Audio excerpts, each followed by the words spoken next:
Let's take a deep breath, relax, and slowly explore the story of writing.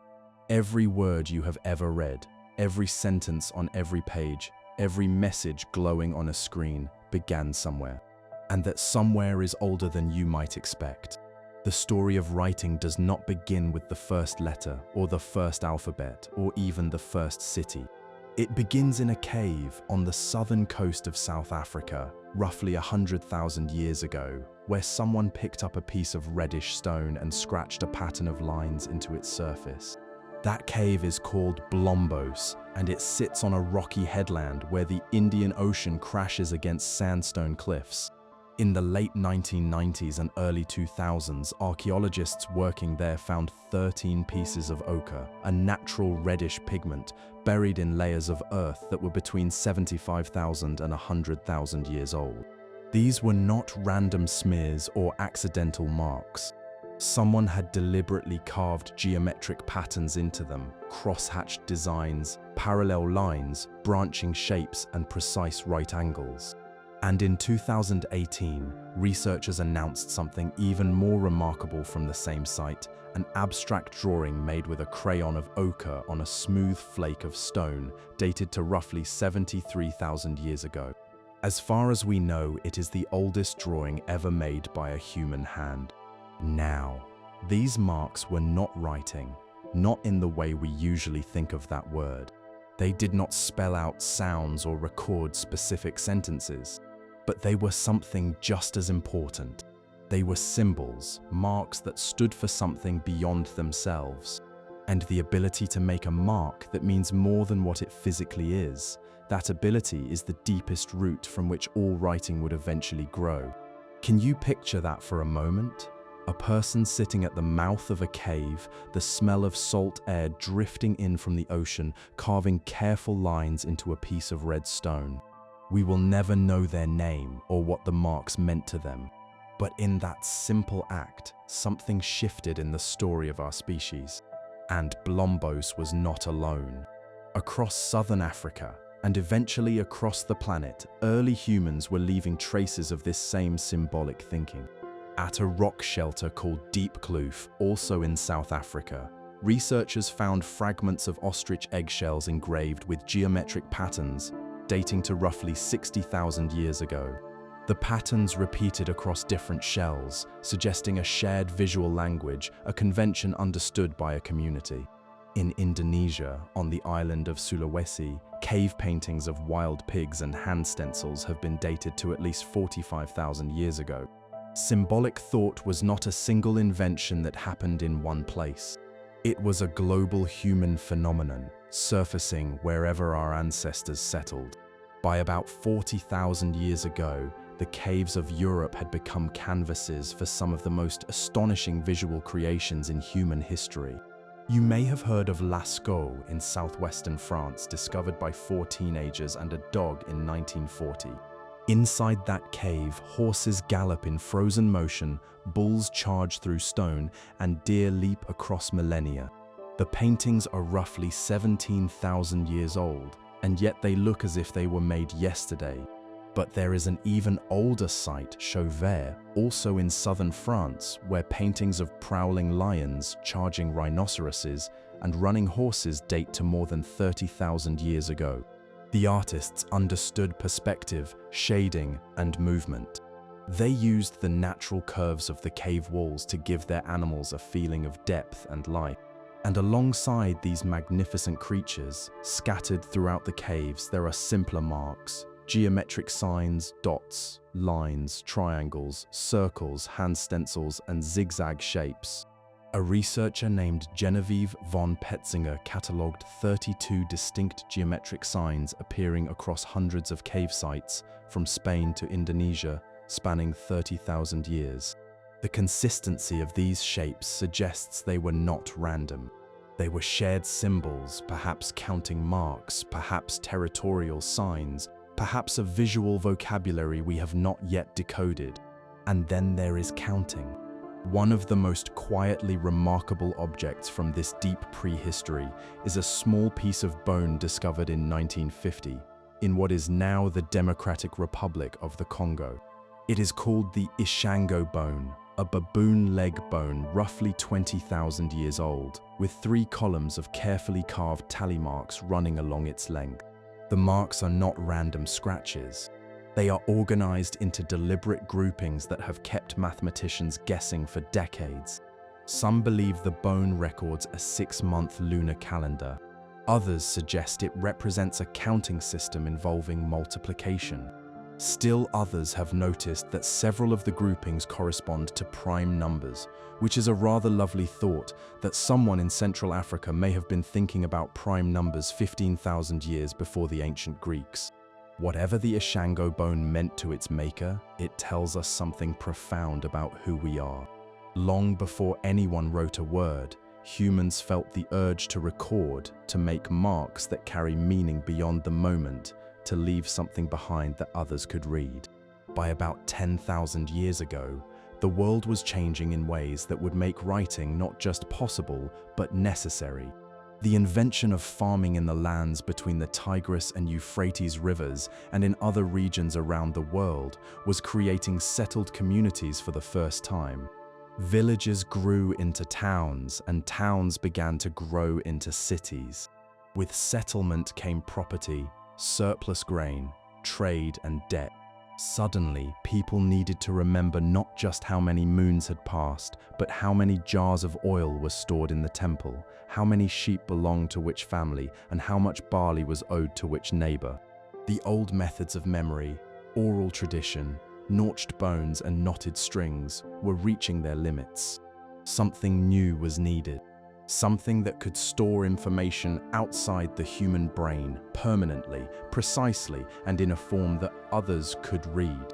And so the stage was set for what would come next in the muddy river plains of ancient Mesopotamia, where the first true steps toward writing were about to be taken, not by poets or philosophers, but by people who simply needed to count their sheep.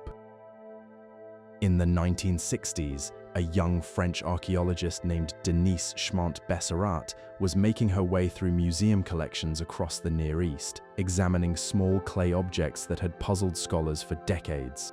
They had been found at nearly every archaeological site from Turkey to Iran, from Syria to the Persian Gulf, tiny geometric shapes, no larger than a marble, molded by hand from clay. There were cones, spheres, discs, cylinders, and little egg-shaped pieces, some plain, some scratched with lines or dots. Museums stored them in drawers labeled clay objects of uncertain purpose, or game pieces, or simply miscellaneous. Nobody quite knew what they were for, but Schmant-Besserat figured it out. Over the course of 2 decades of careful, painstaking research, she arrived at a conclusion that would change how we understand the origins of writing. These humble clay tokens, she argued, were the direct ancestors of writing itself. Accounting came before literature. Bookkeeping came before poetry.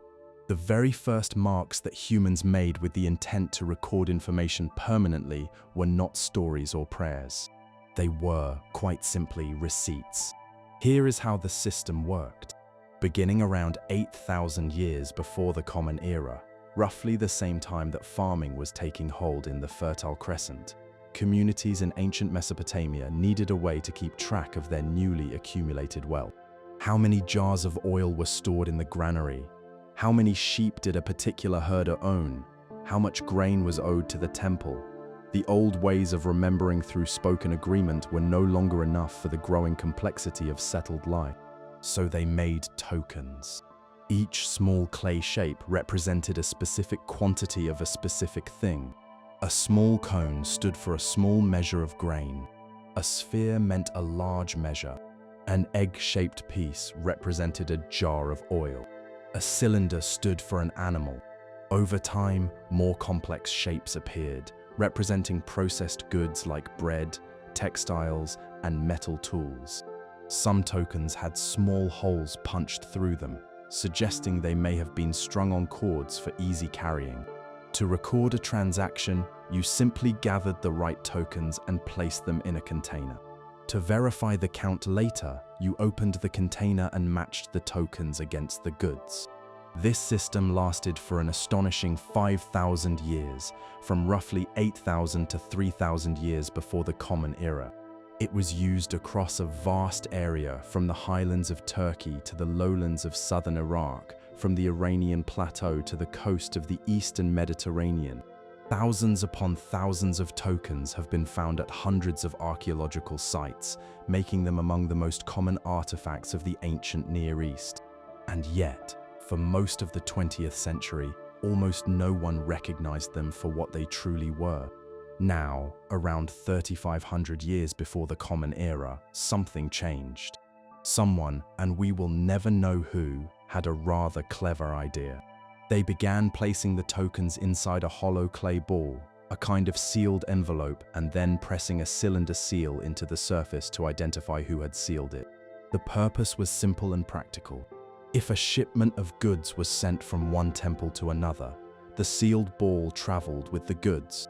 If anyone disputed the contents along the way, the seal could be broken, the tokens counted, and the shipment verified. It was, in its way, an ancient shipping manifest, a bill of lading sealed in clay. But there was a problem, and it is worth pausing on. Once the tokens were sealed inside the clay ball, the only way to check the contents was to break the seal, which defeated the whole purpose of having a seal in the first place. So someone came up with another solution, another quiet leap of ingenuity. Before sealing the tokens inside, the maker began pressing each token into the wet outer surface of the ball, leaving an impression. Now you could read the contents from the outside just by looking at the shapes pressed into the clay without breaking anything. And here, right here, is where the world tilted toward writing. Once you had impressions on the surface of a clay ball that told you what was inside, you no longer needed the tokens inside at all. The impressions themselves carried the information. The three-dimensional objects could be replaced by two-dimensional marks on a flat surface. And that flat surface did not need to be a hollow ball. It could be a simple, flat tablet of clay. This is precisely what happened. By roughly 3,300 years before the Common Era, in the great city of Uruk, scribes began pressing pointed reeds into flat clay tablets to create marks that represented the same things the tokens had once represented. A cone-shaped impression still meant a small measure of grain. A circular one still meant a large measure. But the tokens themselves gradually fell out of use, replaced by their flat images on clay. Writing had been born, not from the desire to tell stories or speak to the gods, but from the thoroughly ordinary need to count jars of oil and bales of grain. There is something deeply human about that, something worth sitting with for a moment. The most transformative technology in all of human history, the technology that would eventually give us poetry and philosophy, sacred texts and love letters, legal codes and scientific papers. That technology began as a way to make sure nobody was cheating on their grain deliveries. Before we told stories, we counted. Before we wrote poetry, we wrote receipts. And those small clay tokens, still sitting quietly in museum drawers from Baghdad to Philadelphia, are the silent witnesses to that transformation. They are not beautiful objects. They are not impressive to look at. Some are barely distinguishable from pebbles. But they are, in a very real sense, the grandparents of every written word that has ever existed. And it was in that same city of Uruk, one of the largest places on Earth in its day, that the next great step was about to be taken, as those flat impressions on clay evolved into something far more powerful, a true writing system capable of recording not just how many, but who and when and eventually why. Somewhere in the temple complex of Uruk, in the flat river plains of southern Mesopotamia, around 3,400 years before the Common Era, a person whose name is lost to history picked up a reed, cut its tip at an angle, and pressed it into a small lump of wet clay. The mark it left was simple, a wedge-shaped impression barely a centimeter long. But that small gesture, repeated millions of times over the following centuries by thousands of scribes across the ancient world, would become the first true writing system on Earth, and the technology that carried civilization into the age of recorded history. The earliest tablets from Uruk are not elegant documents. They are rough lumps of clay about the size of a human palm, covered with simplified drawings of the things they represent. A picture of a head meant head. A picture of a bowl with lines coming out of it meant food or to eat. A picture of a leg meant to walk. Alongside these little pictures were number marks, inherited from the old token system, showing quantities. And the great majority of these early tablets are administrative records, lists of goods, inventories, and transaction receipts. They are, if you will forgive the comparison, the spreadsheets of the ancient world. Nearly 2,000 of these earliest tablets have been recovered from Uruk alone, making it the richest source of the world's first writing. The system used roughly 1,200 distinct signs, far more than any alphabet, and it employed separate counting methods for different kinds of goods, one system for grain, another for animals, another for measurements of land. The people who wrote these tablets were not simply literate in the way we might think of it today. They were trained specialists who had mastered a complex and demanding technical skill. And one of these early tablets has given us a name that has become quietly famous. It is the name Kushim. The tablet dates to roughly 3,200 years before the Common Era, and it records a transaction involving barley at a temple warehouse. The name Kushim appears on 18 separate tablets, always connected with large-scale barley receipts, always preceded by a title that scholars translate as something like administrator. Kushim has been called the earliest known named individual in the written record. And here is what makes that so lovely. The first person whose name was ever written down was not a king, not a warrior, not a priest.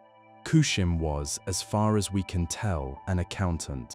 The very first named human in history is someone who signed receipts. Over the centuries that followed, the writing system went through a gradual but profound change. The original little pictures, drawn with a pointed stylus, were replaced by abstract combinations of wedge-shaped marks, pressed into the clay with a reed cut to a triangular tip. This is where the name comes from, cuneiform, a word derived from a Latin term meaning wedge-shaped. By roughly 2,800 years before the Common Era, the pictographic origins of most signs had become unrecognizable. The picture of a head had become an arrangement of wedge marks that no longer looked anything like an actual head. This shift was more than cosmetic. It was a quiet revolution in how the human mind worked with symbols. When a sign that looks like a head means head, the connection between the mark and its meaning is direct and intuitive, almost like pointing. But when an arrangement of abstract wedges means head only because everyone has agreed that it does, you have entered a different territory entirely. The signs have become arbitrary, their meanings held in place by shared agreement, by convention. And this, if you think about it, is the principle behind every modern writing system in the world, from the letters you're hearing now to the characters of Chinese, to the ones and zeros of computer code. The physical act of writing in this system was a craft that demanded years of practice.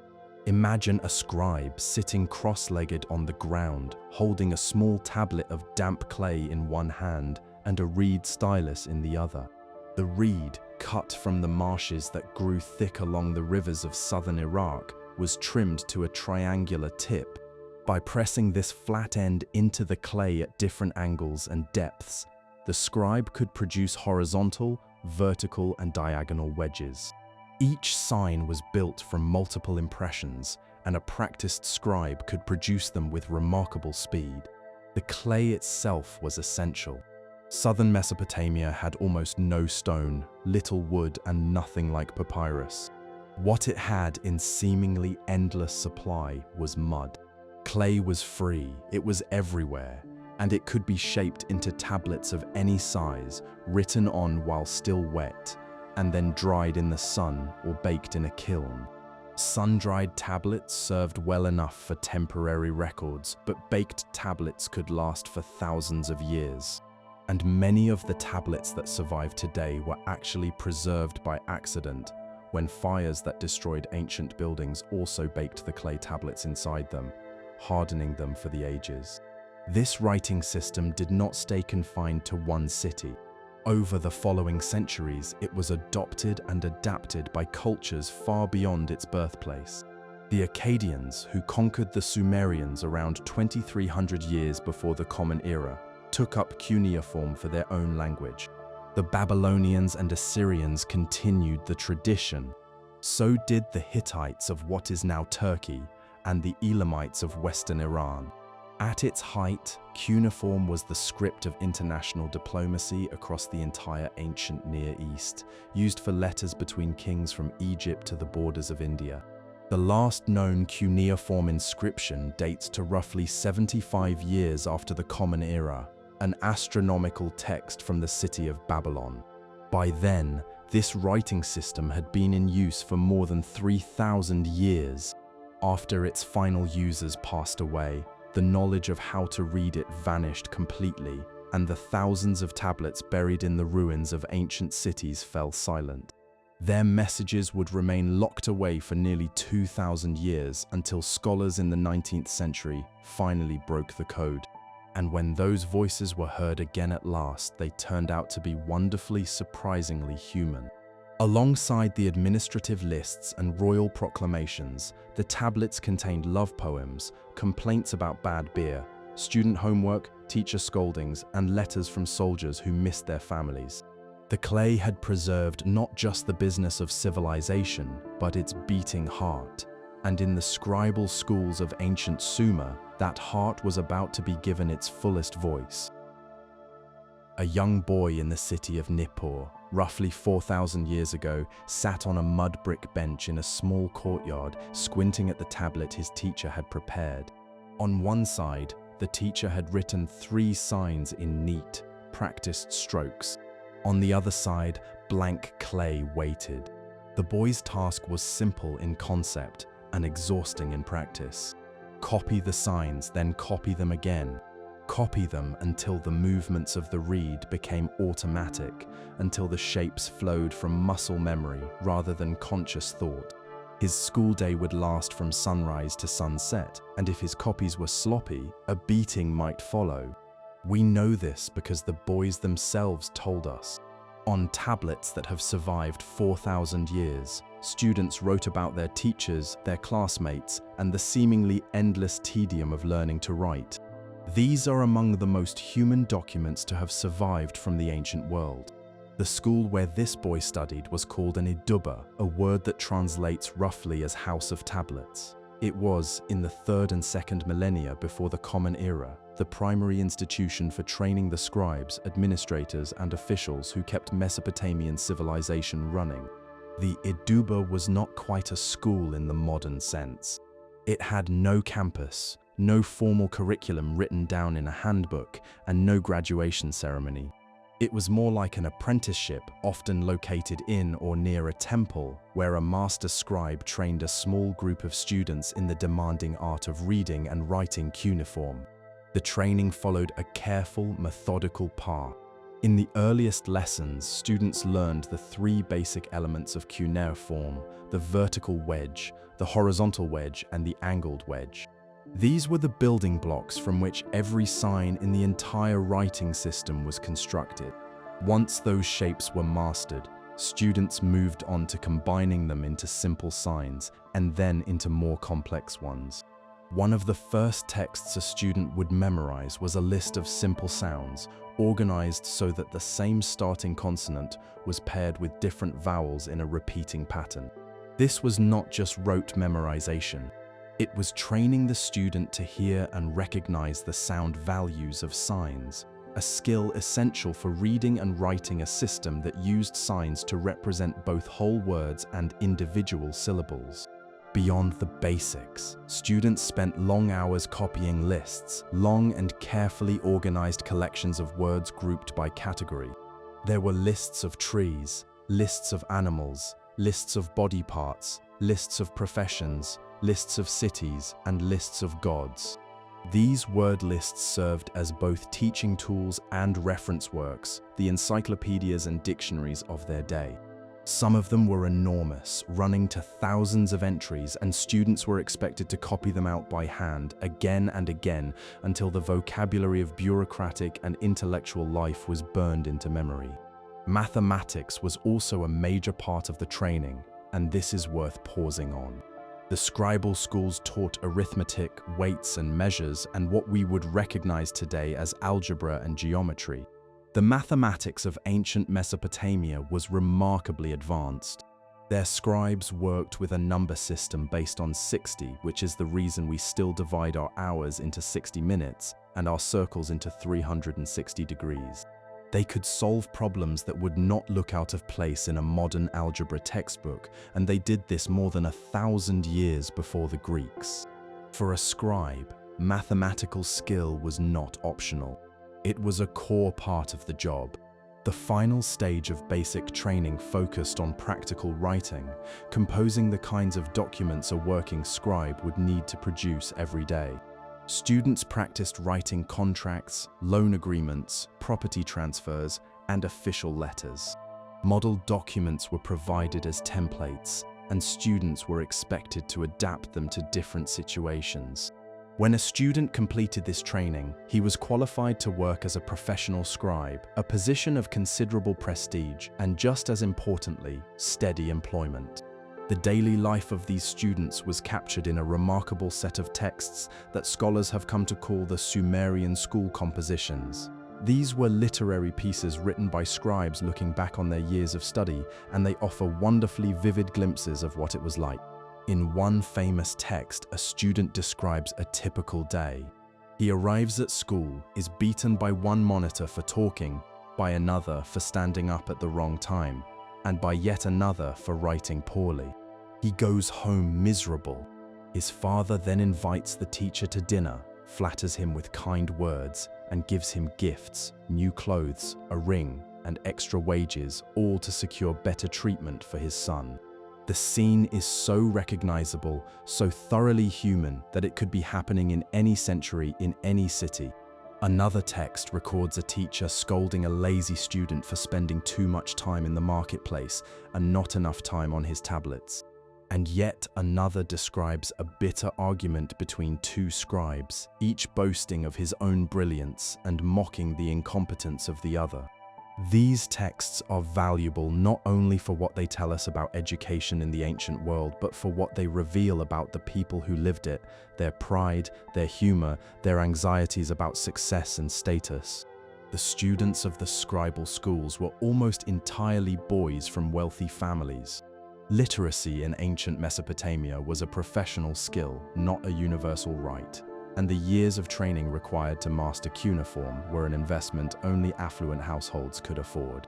Probably no more than 1 or 2 people in 100 could read and write. This small literate group held enormous influence, serving as the essential link between the vast illiterate majority and the temples, palaces, and courts that governed daily life. But if the scribal schools trained bureaucrats, they also created something far more lasting. As students advanced, they were assigned to copy not just administrative texts, but literary works, hymns, myths, proverbs, and epic stories. It was through this process of careful copying that the great works of Mesopotamian literature were passed from generation to generation. The most famous of these is the story of Gilgamesh, king of Uruk, often called the oldest surviving masterpiece of world literature. And when a young museum assistant in London, in 1872, was reading through clay tablets brought back from the ruins of an Assyrian palace, he found a passage in that very story describing a great flood, strikingly similar to the story of Noah. He was so overcome by what he had found that, according to accounts of the time, he began removing his clothes in the reading room of the British Museum. The tradition of the scribal schools gave humanity its first written laws, its first diplomatic letters, its first medical texts, its first recorded observations of the stars, and its first love poetry. And all of it was preserved on the simplest of materials, wet clay and a cut reed, by people who sat cross-legged on mud brick benches and copied their lessons until their fingers ached. Meanwhile, far to the southwest, along the banks of another great river, a very different kind of writing was taking shape, carved not into soft clay but into hard stone, designed not for warehouse records but for eternity. While scribes in Mesopotamia were pressing reeds into soft clay, something very different was taking shape along the banks of another great river far to the southwest. In Egypt, along the Nile, a writing system was emerging that looked nothing like cuneiform. It was drawn, not pressed. It was carved in stone, not stamped into mud. And from the very beginning, it was designed not for warehouse records, but for eternity. In 1998, a team of German archaeologists working at the ancient burial ground of Abydos in Upper Egypt uncovered something remarkable. In the tomb of a ruler known to scholars only as Scorpion I, buried alongside grave goods dating to roughly 3,300 years before the Common Era, they found about 150 small labels made of bone and ivory. Each label was no larger than a postage stamp, and each was inscribed with what appeared to be hieroglyphic signs identifying the contents of the jars and containers they were attached to, their quantities, and where they had come from. These tiny tags are among the oldest known examples of Egyptian writing. Their discovery immediately reopened one of the most contentious debates in the study of ancient scripts. Did Egypt invent writing on its own, or did the idea arrive from Mesopotamia? The dates are tantalizingly close. The Abydos labels are roughly the same age as the earliest tablets from Uruk.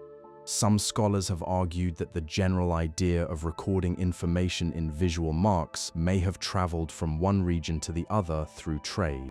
Others insist that the two systems arose completely independently, pointing to the deep differences between them. Cuneiform grew out of clay tokens and was pressed into wet mud. Hieroglyphs were drawn and carved as pictures on bone, ivory, and stone. The two scripts look nothing alike, and they function in fundamentally different ways. What is clear is that from its very earliest days, Egyptian writing was bound up with power, identity, and the divine.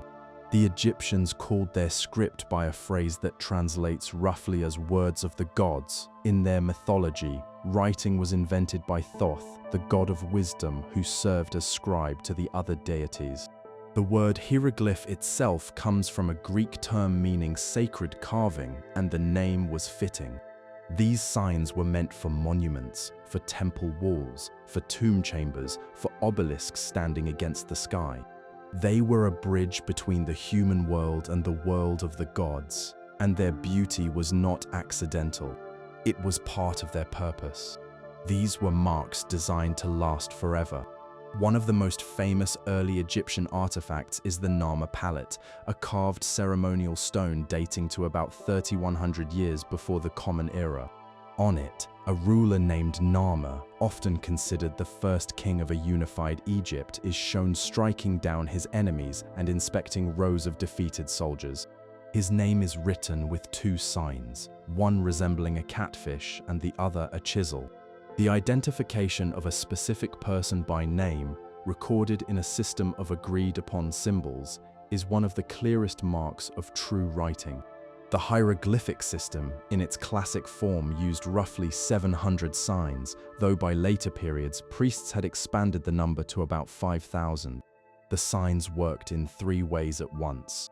Some were pictures that meant what they showed, a sun symbol meaning sun. Others represented sounds, 1, 2, or 3 consonant sounds at a time. And a third group served as silent guides placed at the end of a word to help the reader understand its meaning. This triple function made hieroglyphic writing remarkably flexible and expressive, but also very difficult to learn. As in Mesopotamia, only a tiny fraction of the population, perhaps 1 or 2 in 100, could read and write. Young scribes were trained in temple institutions, spending years copying texts onto scraps of limestone or broken pottery before they were trusted with the expensive writing surface of papyrus. It was a long apprenticeship, demanding and rigorous, and it produced a class of professionals who held enormous influence over the workings of Egyptian society. Alongside the formal hieroglyphs, which were reserved for sacred and monumental purposes, the Egyptians developed a faster, simpler script for everyday use, written with a brush on papyrus.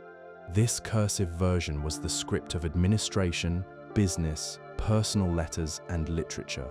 A scribe recording the contents of a granary or writing a note to a friend would use this everyday script, not the elaborate carved signs of the temple walls. By about the 7th century before the Common Era, an even simpler version had developed, which became the standard writing for contracts, receipts, and popular stories for the next 1,000 years. But perhaps the most striking thing about Egyptian writing is its relationship with death and the afterlife. The tombs of pharaohs and nobles were covered with hieroglyphic texts, prayers, spells, hymns, and detailed instructions for navigating the world beyond death. The oldest known religious texts in the world were carved on the walls of royal burial chambers roughly 4,400 years ago, providing the dead with everything they might need on their journey. For the Egyptians, writing was not just a practical tool. It was a kind of magic. A word written in hieroglyphs was believed to have the power to make itself real. To write a king's name on a monument was to guarantee his immortality. To erase that name was to destroy him utterly. This belief in the magical power of the written word helps explain why the Egyptians poured such extraordinary care into the beauty of their script. A single inscription on a temple wall might take a team of skilled artisans weeks to carve and paint, with every sign rendered in fine detail: the feathers of a bird, the coils of a snake, the curve of a human eye. These signs were not merely symbols. They were works of art. And this visual beauty endured for the full 3,000 years that the script was in use, right up to the very last known hieroglyphic inscription, carved at a temple in the south of Egypt in the year 394 of the Common Era. After that date, the knowledge of how to read hieroglyphs vanished. Within a few generations, the priestly class that had maintained the tradition died out. The beautiful carvings on temple walls and tomb chambers fell silent, their messages sealed behind a wall of forgotten meaning. They would remain silent for 14 centuries until a broken slab of stone, pulled from the mud of a town in the Nile Delta, would give the world the key to unlock them once again.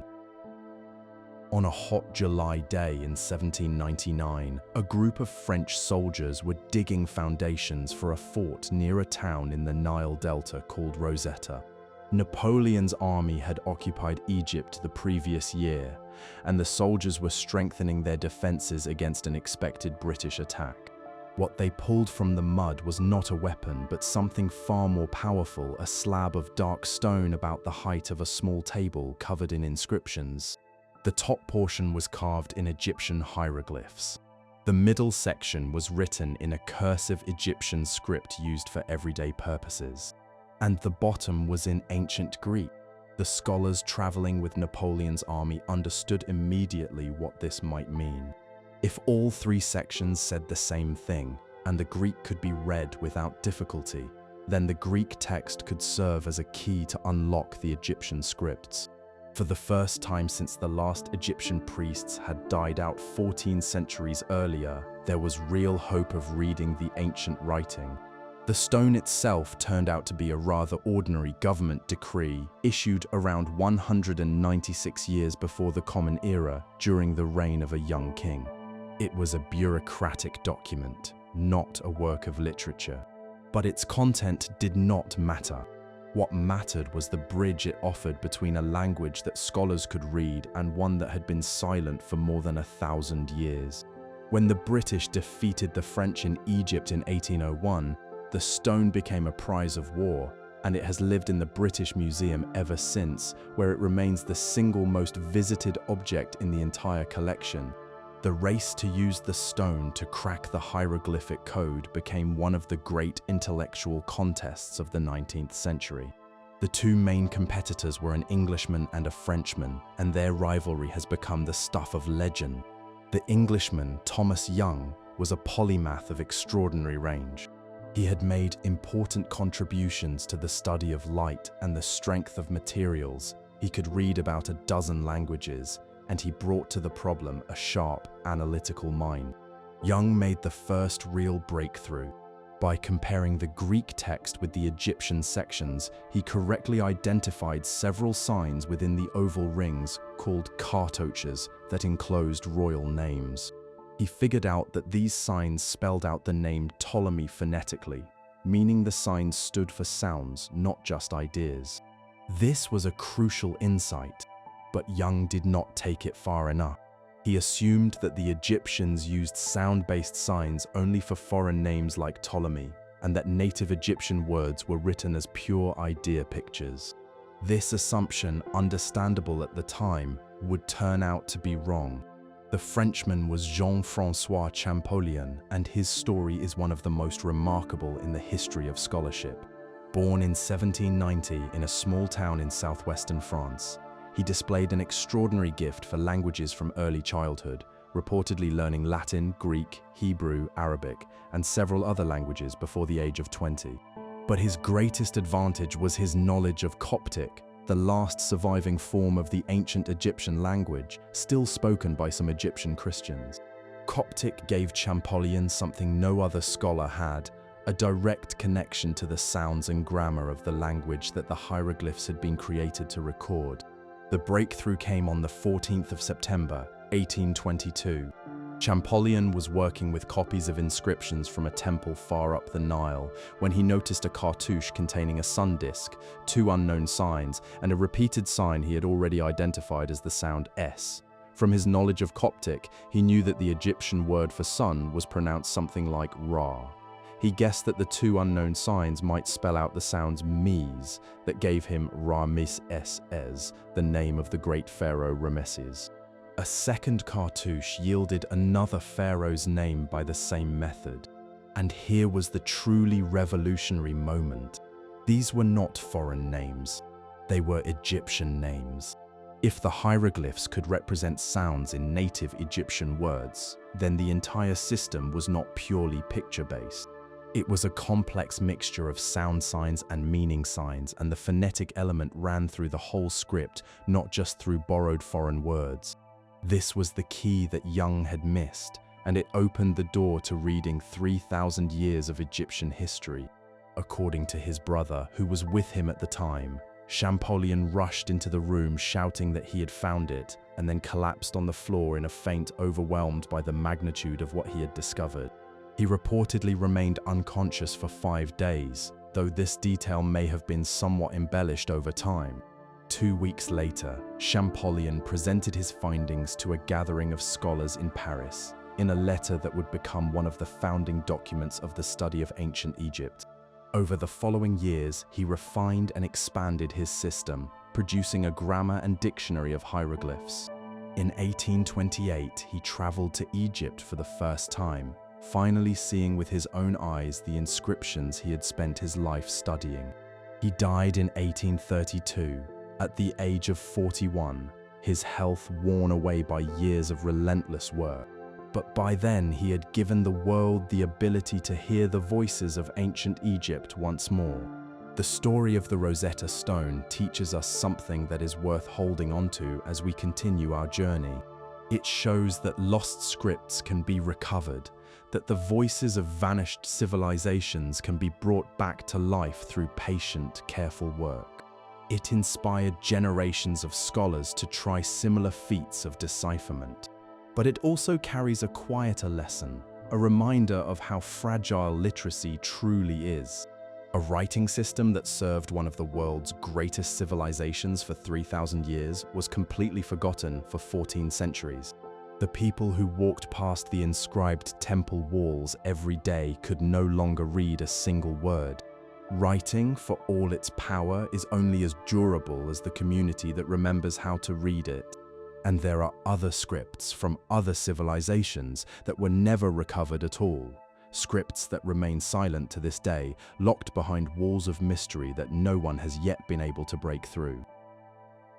In museum storerooms in Pakistan, India, Britain, and the United States, there are roughly 4,000 small stone seals that have frustrated scholars for nearly a century. They are mostly square, carved from a soft stone, and each one shows an animal figure, bulls, water buffaloes, elephants, rhinoceroses, and a mysterious single-horned creature that appears more often than any other. Above each animal, there is a short line of signs. Those signs are the writing system of the Harappan civilization, one of the great urban cultures of the ancient world, which flourished from roughly 3,300 to 1,300 years before the Common Era across what is now Pakistan and northwestern India. And despite more than 100 attempts at decipherment, no one can read them. This is perhaps the most tantalizing silence in the entire history of writing. The Harappan people built planned cities with grid-patterned streets, sophisticated drainage systems, and standardized weights and measures across an area larger than ancient Egypt and Mesopotamia combined. Their two largest cities had populations of 40,000 or more. They traded by sea with Mesopotamia, and yet we know almost nothing about their language, their beliefs, their rulers, or their stories, because their writing remains a locked door. The challenges are very real. Most of the inscriptions are extremely short, averaging just 5 characters, with the longest known text containing only 26 signs. Scholars have identified over 400 distinct signs, which is too many for an alphabet. Most alphabets have between 20 and 30 signs, but too few for a system where each sign represents a whole word, like Chinese, which uses thousands. The texts are so brief that the statistical methods which helped crack other scripts have very little to work with. And there is no bilingual inscription, no Rosetta Stone equivalent to serve as a bridge. Some researchers have even questioned whether the signs represent a true writing system at all, suggesting they might be symbols of identity or rank, more like family crests than sentences. This idea provoked fierce debate because the question of whether the Harappan civilization was literate touches on deep feelings about cultural heritage and national pride. For now, the seals keep their silence. But the Harappan script is not the only writing system that remains beyond our reach. The ancient world produced several scripts that scholars have never been able to read, and each one represents an entire civilization whose thoughts have been lost. On the island of Crete, in the warm blue waters of the eastern Mediterranean, a writing system was discovered in the early 1900s at the Great Palace of Knossos. It is known as Linear A, and it was the script of the Minoan civilization, the first great culture of Europe, which flourished from roughly 1800 to 1400 years before the Common Era. About 1,400 examples survive, written on clay tablets, and they record what appear to be administrative accounts, inventories, and offerings. The remarkable thing is that a younger, related script called Linear B was brilliantly deciphered in 1952 by a young Englishman named Michael Ventris, who showed that it recorded an early form of Greek. But Linear A, the parent script, records a different language entirely, the language of the Minoans themselves. And without knowing that language, the signs remain meaningless. We can see the shapes, we can count them, but we cannot hear what they are saying. And then there is one of the most peculiar objects in all of archaeology. It was found in 1908 in the ruins of a Minoan palace on Crete, a disc of fired clay about the size of a small plate with a spiral of stamped symbols on both sides. The signs were not carved by hand, but pressed into the wet clay using tiny pre-made stamps, making it, in a sense, one of the earliest known examples of printing. There are 241 impressions of 45 distinct signs arranged in a spiral from the edge to the center. No one knows what language it records, what it says, or even whether it is genuine. It sits in a museum on Crete, and it remains one of the deepest mysteries in the study of writing. Far across the Pacific Ocean, on one of the most isolated inhabited islands on Earth, there is another haunting puzzle. On Easter Island, known to its people as Rapa Nui, a system of carved symbols was discovered by European visitors in the 19th century. Only about 26 wooden objects bearing these symbols survive, many of them damaged or broken. The script contains several hundred distinct signs, many showing stylized human figures, birds, fish, and geometric shapes. If it is a true writing system, it may represent one of only a handful of completely independent inventions of writing in all of human history, a remarkable achievement for a small, isolated island community. But the tragedy of this script runs deeper than mere mystery. In 1862 and 1863, slave raiders from South America abducted roughly 1,500 people from the island, including many of its educated leaders, the very people most likely to have been able to read the carved tablets. Those who survived the ordeal were returned only after contracting a terrible disease, which then swept through the remaining population. By the time serious study of the script began, there was no one left alive who could read it. The knowledge had been destroyed, not by the passage of centuries, but by human cruelty in a single generation. There are other undeciphered scripts scattered across the world. There is a writing system from Western Iran, roughly 5,000 years old, that no one can read. There are signs carved in stone in southern Mexico that may be among the earliest writing in the Americas. And there is a strange and beautiful manuscript created sometime in the 1400s, written in an unknown script and an unknown language, illustrated with drawings of plants that cannot be identified, astronomical diagrams that match no known system, and figures bathing in pools of green liquid. It has been studied by some of the finest code breakers in history, including teams that cracked military ciphers during wartime, and none of them have made any progress. These undeciphered scripts are not just puzzles for scholars, they are silences, places where the human record goes dark. Behind each set of unreadable signs lie the thoughts, the prayers, the stories, and the everyday accounts of people who lived full lives in worlds we can only dimly imagine. Every time a lost script is finally read, it is a kind of resurrection, a voice restored to the human chorus after centuries or millennia of silence. And every script that remains locked is a reminder that some voices may never be heard again. But let us turn now to a very different story, one where the writing was never lost at all, where a script born in the Bronze Age has survived, unbroken, for more than 3,000 years, carried forward not on stone or clay, but on bone and shell, in the land we now call China. In the autumn of 1899, in the city of Beijing, a prominent scholar named Wang Yirong fell ill with malaria. A friend came to visit and helped examine his medicine. Traditional Chinese medicine at the time frequently prescribed what were called dragon bones, fragments of ancient animal bones ground into powder and dissolved in water. The friend, looking at the bones before they were crushed, noticed something extraordinary. Some of the fragments bore strange markings, tiny inscriptions in what appeared to be a very old form of Chinese writing. Wang Yirong was one of the foremost experts on ancient Chinese inscriptions, and he understood immediately what he was looking at.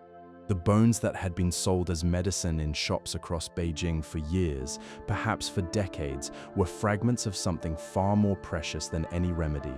They were oracle bones from the Shang dynasty, the earliest confirmed ruling dynasty of China, which had held power from roughly 1600 to 1046 years before the Common Era. The inscriptions on them were the oldest known form of Chinese writing, pushing the history of the script back by centuries.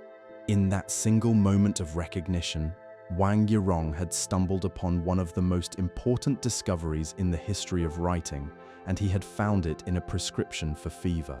The bones themselves, mostly the shoulder blades of oxen and the flat belly shells of turtles, had been dug up by farmers near a village in Henan province at the site of what had once been the last capital of the Shang dynasty. For years, the farmers had been finding the bones in their fields and selling them to traveling medicine dealers who ground them into powder.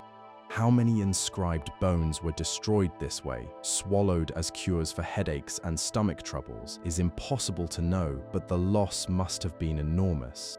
Once scholars understood what had been found, systematic digging began.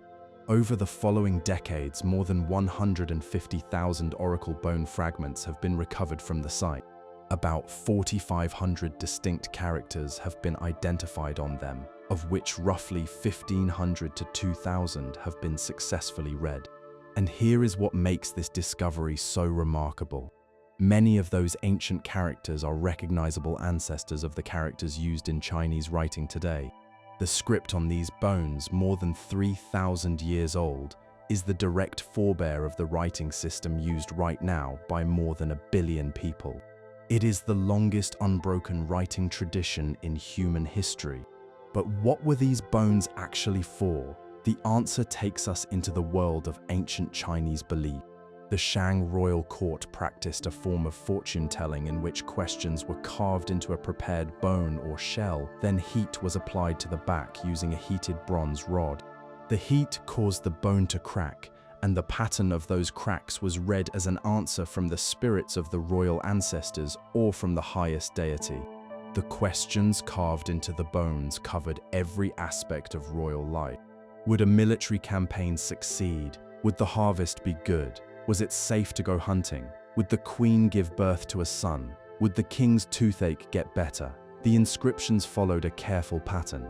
First came the date, recorded in the same 60-year counting cycle that China still uses today.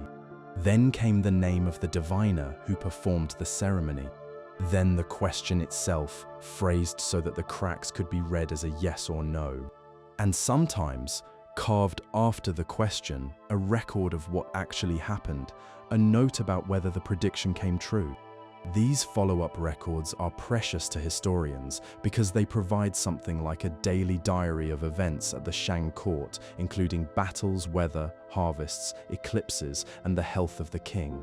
The diviners who carved these inscriptions were highly trained specialists, and their work was remarkably precise.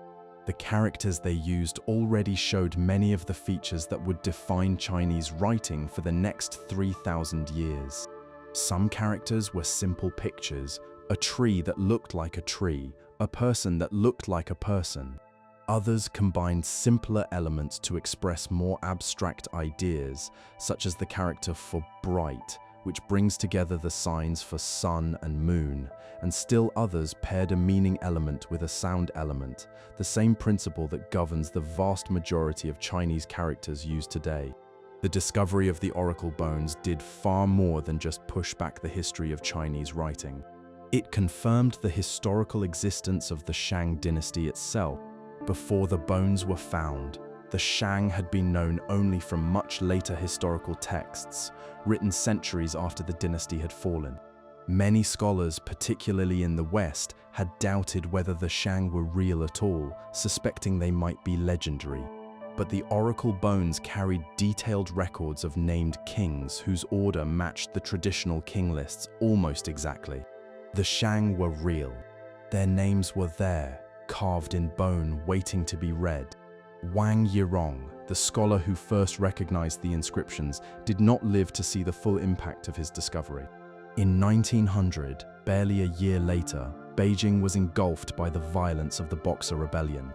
Wang Yirong, serving as an official responsible for the defense of the capital, chose death rather than surrender when foreign forces entered the city. He and his wife died together in their home. His collection of oracle bones passed to his friend, who published the first scholarly study of them 3 years later, and from there the bones entered the hands of a long line of scholars who spent decades piecing together the story they told. Most scholars today believe that Chinese writing was an independent invention, created without any knowledge of the writing systems of Mesopotamia or Egypt. The evidence is strong. The geographic distance is vast. The time gap between the earliest cuneiform and the known oracle bone inscriptions is more than 2,000 years, and the two systems are fundamentally different in structure. Chinese writing is built on characters that represent words or meaningful parts of words, while the scripts of the Near East evolved towards systems based on sounds. The tools are different, the materials are different, and the visual traditions are entirely distinct. In 2017, the oracle bone inscriptions were recognized as a treasure of world heritage, a fitting honor for objects that were once ground to powder and swallowed as medicine.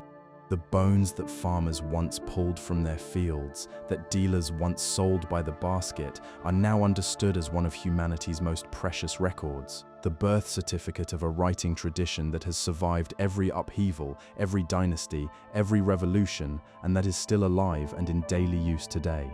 And now, let us turn to what may be the single most important invention in the entire history of writing, a simplification so powerful that it would eventually put the ability to read and write within the reach of ordinary people for the first time, the invention of the alphabet.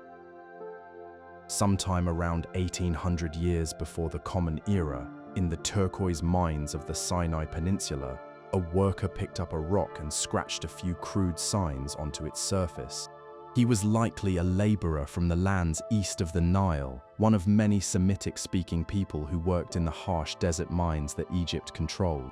All around him, on the walls of a temple dedicated to an Egyptian goddess, were formal hieroglyphic inscriptions. But this worker could not write hieroglyphs. That system, with its hundreds of signs and its years of training, belonged to the Egyptian elite. So he did something that no one, as far as we know, had ever done before. He took a handful of Egyptian hieroglyphic signs and gave them new purposes, not for their Egyptian meanings, but for the first sounds of their names in his own language. A picture of a house, which in his language was called something like bait, became the letter for the sound B. A picture of water, mayim, became the letter M. A picture of a head, rosh, became R.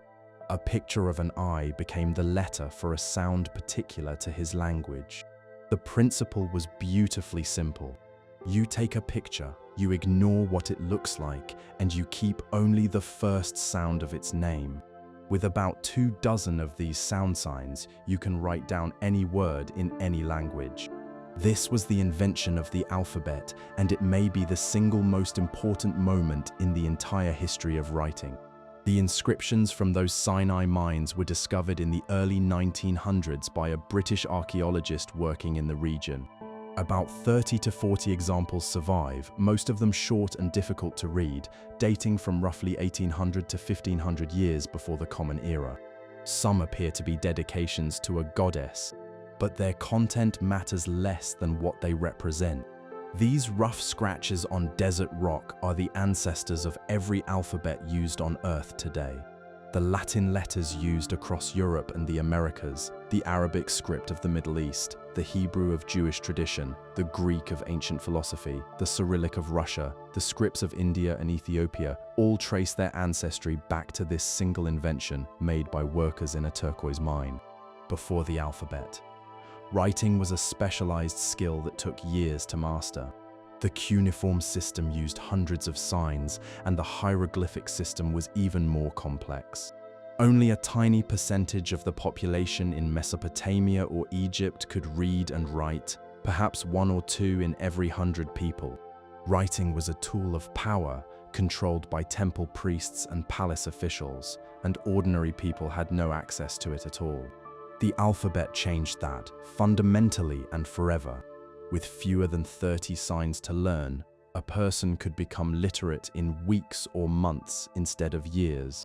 The barrier that had kept reading and writing locked behind palace walls was suddenly dramatically lowered.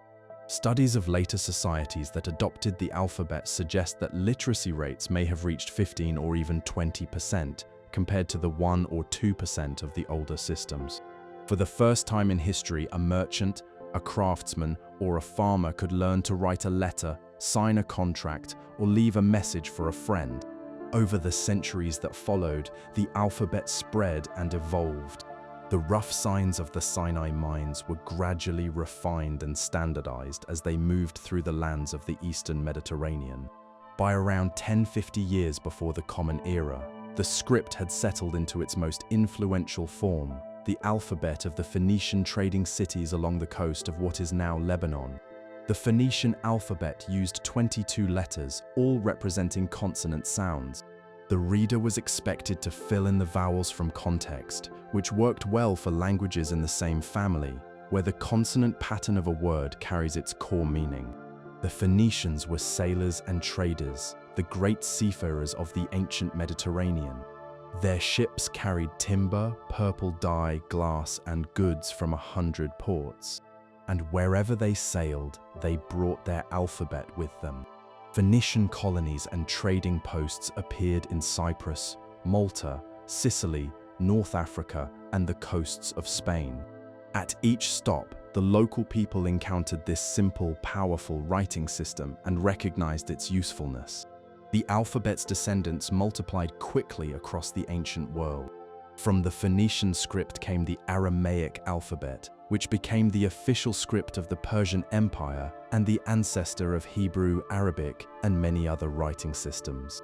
From Phoenician came the Greek alphabet, which added a crucial innovation of its own and became the ancestor of every European script. From related forms came the scripts of Arabia and the Horn of Africa.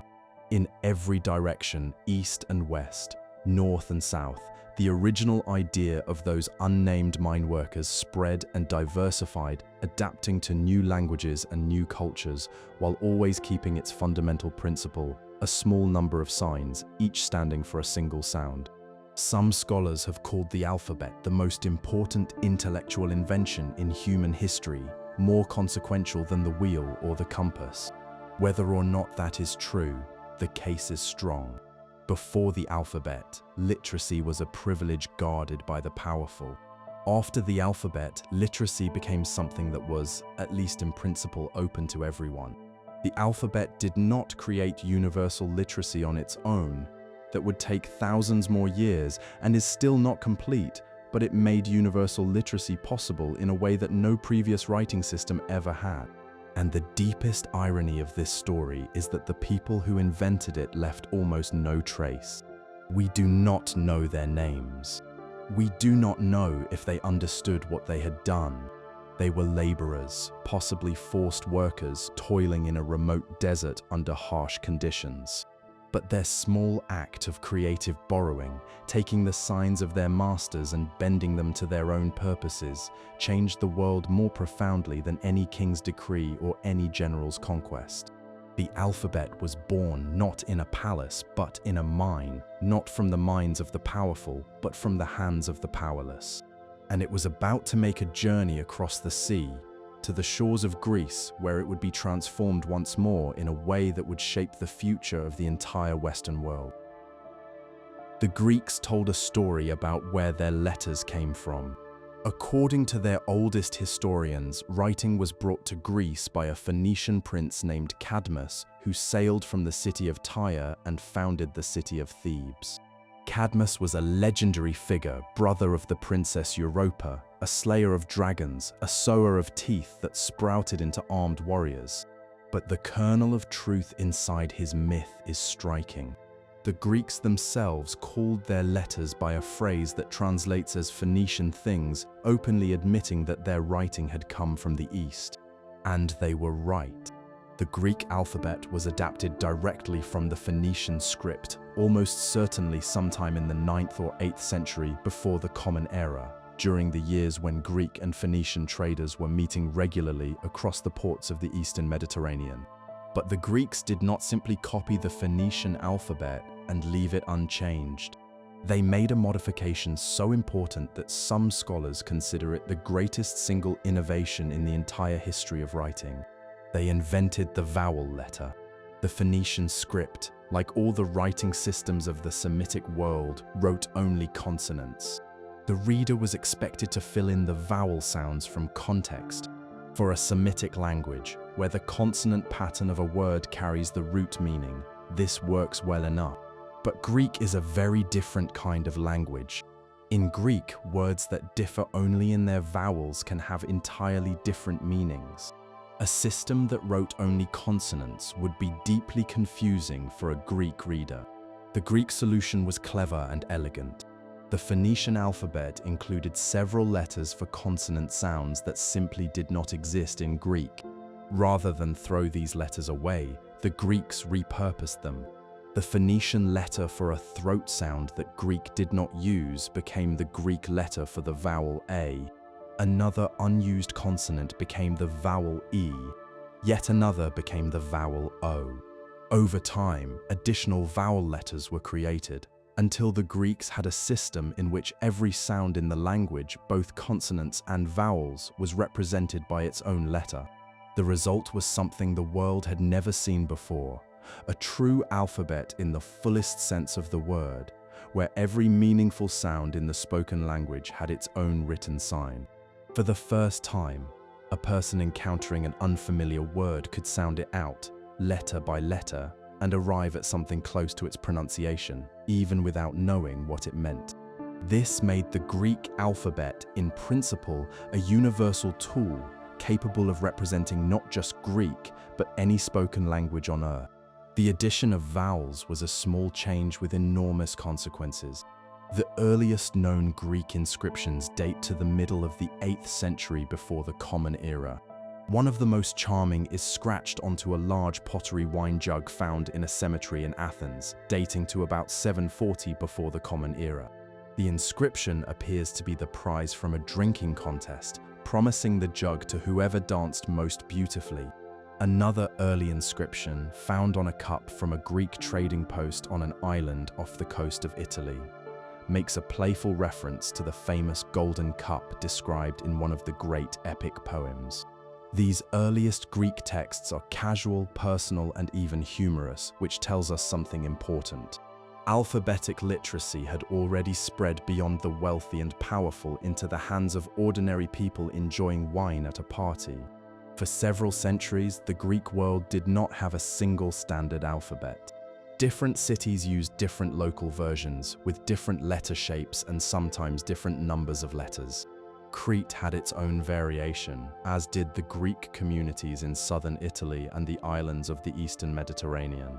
It was not until 403 years before the Common Era that the city of Athens officially adopted one particular version as its standard, and this form gradually spread to the rest of the Greek world.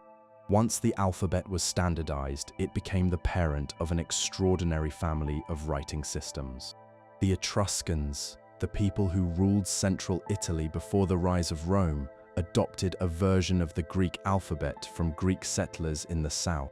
From the Etruscan version, the Romans developed the Latin alphabet, which would eventually become the most widely used writing system on Earth.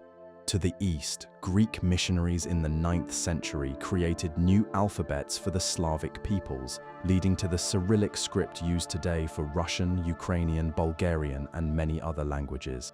The Armenian and Georgian alphabets, both created in the 5th century, were also shaped by the Greek model.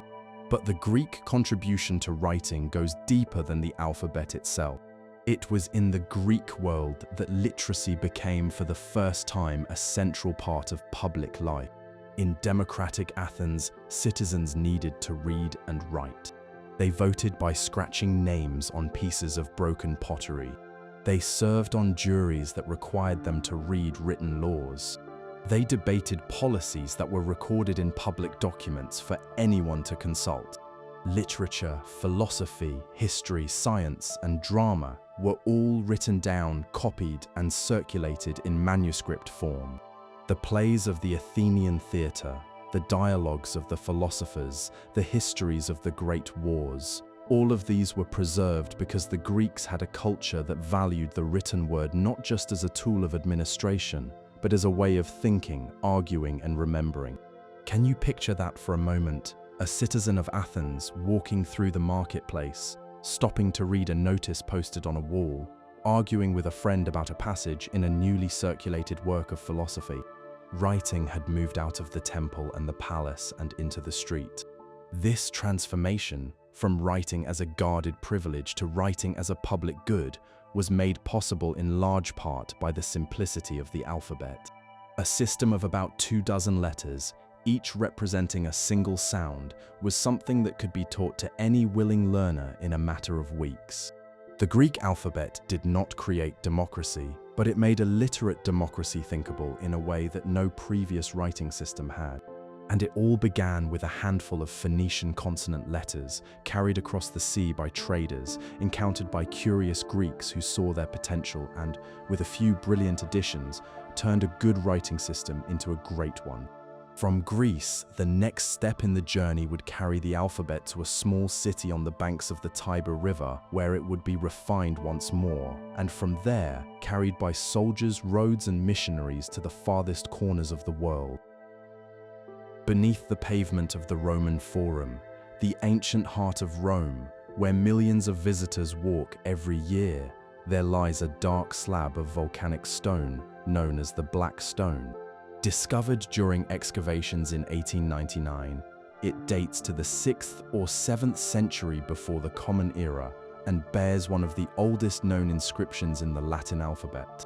The letters are carved in an ancient style that scholars can barely read, running in alternating directions, one line from left to right, the next from right to left, like an ox ploughing a field. The Romans would soon abandon this back and forth pattern in favor of writing steadily from left to right, and they would not look back. The Black Stone is a reminder that the Latin alphabet, the most widely used writing system in the world today, began its life as the local script of a small city on the banks of the Tiber, centuries before Rome became an empire. The Latin alphabet did not arrive in Rome directly from Phoenicia or Greece. It came through the Etruscans, the sophisticated and somewhat mysterious civilization that dominated central Italy before Rome's rise. The Etruscans had adopted a version of the Greek alphabet, probably from Greek colonists who had settled on the coast of southern Italy, and they adapted it for their own language. Rome, which was deeply influenced by Etruscan culture in its early centuries, took the Etruscan alphabet and shaped it further to suit Latin. The original Latin alphabet had 21 letters. The Romans dropped several letters they did not need, and over time added a few of their own. After about 250 years before the Common Era, the letter Z was removed because Latin had no use for it. A new letter, G, was created by adding a small mark to the bottom of C to distinguish the two sounds that C and G represented. And later, when Rome conquered Greece and Greek words flooded into the Latin language, the letters Y and Z were brought back to handle the borrowed words. These 23 letters served the Romans for the rest of their history. The 3 additional letters that complete the modern 26-letter English alphabet, J, U, and W, were not added until medieval and early modern times. Roman writing came in many forms. At one end was the magnificent formal lettering carved into monuments and public buildings, some of the most beautiful letter forms ever created. The inscription at the base of a famous column in Rome, carved around 113 years after the Common Era, is considered the finest example of Roman capital letters, and its proportions and spacing have influenced designers of printed letters for 500 years. These letters were carved with small finishing strokes at their tips, a feature that may have originated from the practice of painting the letters with a flat brush before chiseling them into stone. At the other end of the Roman writing spectrum was the everyday cursive that ordinary people used for letters, receipts, school exercises, and quick notes. This was written with a pointed stylus on a wax-coated tablet or with a reed pen on papyrus, and the letters were often so hastily scrawled that they bore little resemblance to the stately carvings on public monuments. And we know a great deal about Roman everyday writing thanks to one of history's most famous disasters. In the year 79 of the Common Era, the volcano Vesuvius erupted and buried the city of Pompeii under a thick layer of volcanic ash, preserving a snapshot of daily life so complete that we can still read the graffiti on its walls. Roughly 13,000 pieces of graffiti have been found in Pompeii, scratched or painted by its inhabitants. There are election posters, advertisements for gladiatorial fights, declarations of love, literary quotations, insults, and jokes. One famous scribble reads in translation something like, "I wonder, O wall, that you have not yet collapsed, so loaded are you with the scribblings of all these writers." Roman literacy was not the exclusive property of the wealthy. Shopkeepers, craftsmen, soldiers, and even enslaved people could read and write at least in basic form. The expansion of the Roman Empire carried the Latin alphabet across an enormous stretch of the Western world, from the mists of Britain to the sands of North Africa, from the Atlantic coast of Spain to the banks of the Danube. Latin became the language of law, government, trade, and eventually religion, and the Latin alphabet traveled with it into every territory Rome controlled. When the Western Roman Empire collapsed in the 5th century, Latin did not disappear. It survived as the language of the Christian Church and of intellectual life, and the Latin alphabet survived with it, carried forward by monks, missionaries, and scholars into the medieval period. When the great Frankish king Charlemagne ordered a reform of handwriting across his empire in the late 8th century, the new standardized script that emerged, a clear and elegant style of lettering, was written in the Latin alphabet, and would eventually become the basis for the lowercase letters we use today. And when European colonial powers began to expand across the globe from the 1500s onward, they brought the Latin alphabet with them. The missionary schools that taught reading and writing in the Americas, in Africa, in Asia, and in the islands of the Pacific almost always taught the Latin alphabet, regardless of what language the local people spoke. This is why the Latin script is today used to write hundreds of languages that have no historical connection to Rome whatsoever. Today, the Latin alphabet is the script of more languages and more people than any other writing system in history. It is the default script of the internet, the standard on keyboards around the world, the letters on every airline boarding pass, and every street sign from Buenos Aires to Nairobi to Tokyo. Its dominance is not a matter of inherent superiority. It is the result of empire, religion, technology, and the compounding effect of being in the right place at certain critical moments in history. And every one of those 26 letters carries within it the ghost of a longer journey, from a Canaanite picture scratched in a Sinai mine, through Phoenician ports, across the Greek Sea, through Etruscan hands, and into the Roman Forum, where a small city's local script became the writing of the world. The letter A, if you turn it upside down, still looks a little like the head of an ox, which is exactly what it once was. But the Latin alphabet was only one branch of a much larger family tree, and now let us turn to the other great branches, the scripts that grew from the same Phoenician root but traveled east rather than west, and became the sacred writing systems of 3 of the world's great religions. In the spring of 1947, a young shepherd was searching for a lost goat among the limestone cliffs near the northwestern shore of the Dead Sea. Tossing a stone into a dark cave opening, he heard the sound of breaking pottery. When he climbed inside, he found tall clay jars containing scrolls of parchment and papyrus, wrapped in linen and preserved by the dry desert air. He had stumbled upon one of the most important discoveries of the 20th century, a vast collection of ancient texts that would reshape our understanding of both the Hebrew Bible and the history of writing in the lands of the ancient Near East. The scrolls were found in 11 caves near the ruins of a settlement in what was then British-controlled Palestine, and roughly 900 manuscripts were recovered, dating from the 3rd century before the Common Era to the 1st century after it. The majority were written in Hebrew, but many were in Aramaic and a few in Greek.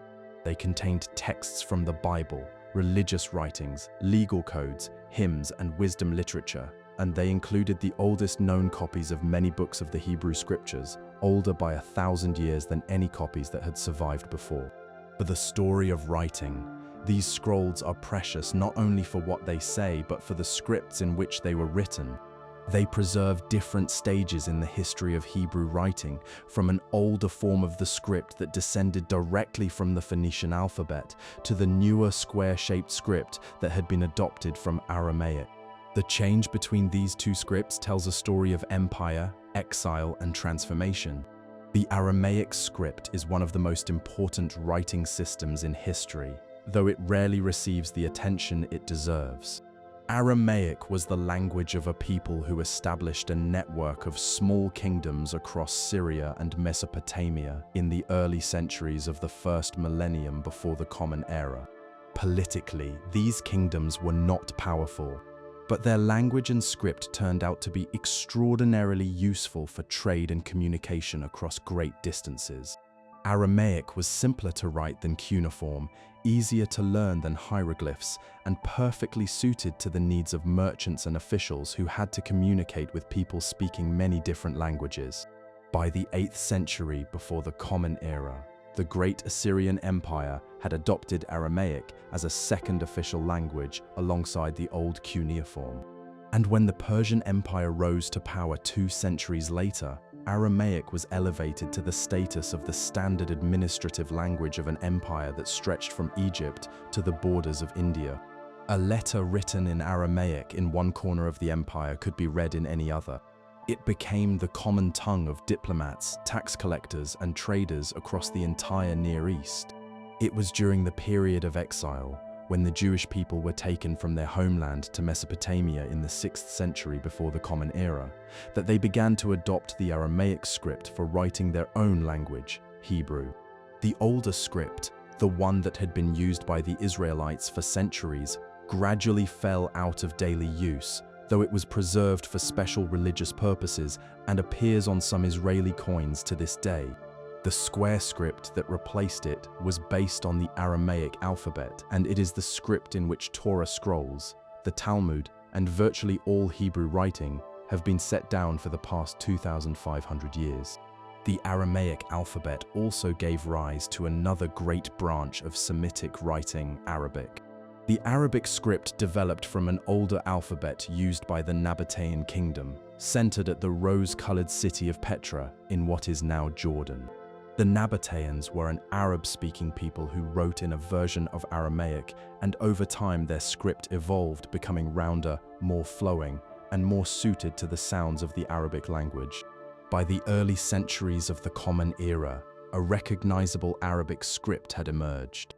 The story of Arabic writing is inseparable from the story of Islam. According to Islamic tradition, the sacred text was revealed to the Prophet Muhammad over a period of about 22 years and was initially preserved through the extraordinary memories of those who heard it spoken aloud. The written compilation began soon after and was standardized within about 20 years of the Prophet's death. The need to preserve the sacred text with absolute accuracy drove an enormous investment in the development and refinement of Arabic writing, a process that would eventually elevate the art of beautiful handwriting to the highest form of artistic expression in the Islamic world. The 3 great scripts of this family, Hebrew, Aramaic, and Arabic, share a common ancestor in the Phoenician alphabet, and they share several important features. All 3 write primarily consonants, using optional marks above or below the letters to indicate vowels when extra precision is needed. All 3 are written from right to left. And all 3 are bound up with the identity of great religious traditions, Hebrew with Judaism, Arabic with Islam, and a branch of the Aramaic family with the Syriac-speaking Christians of the East.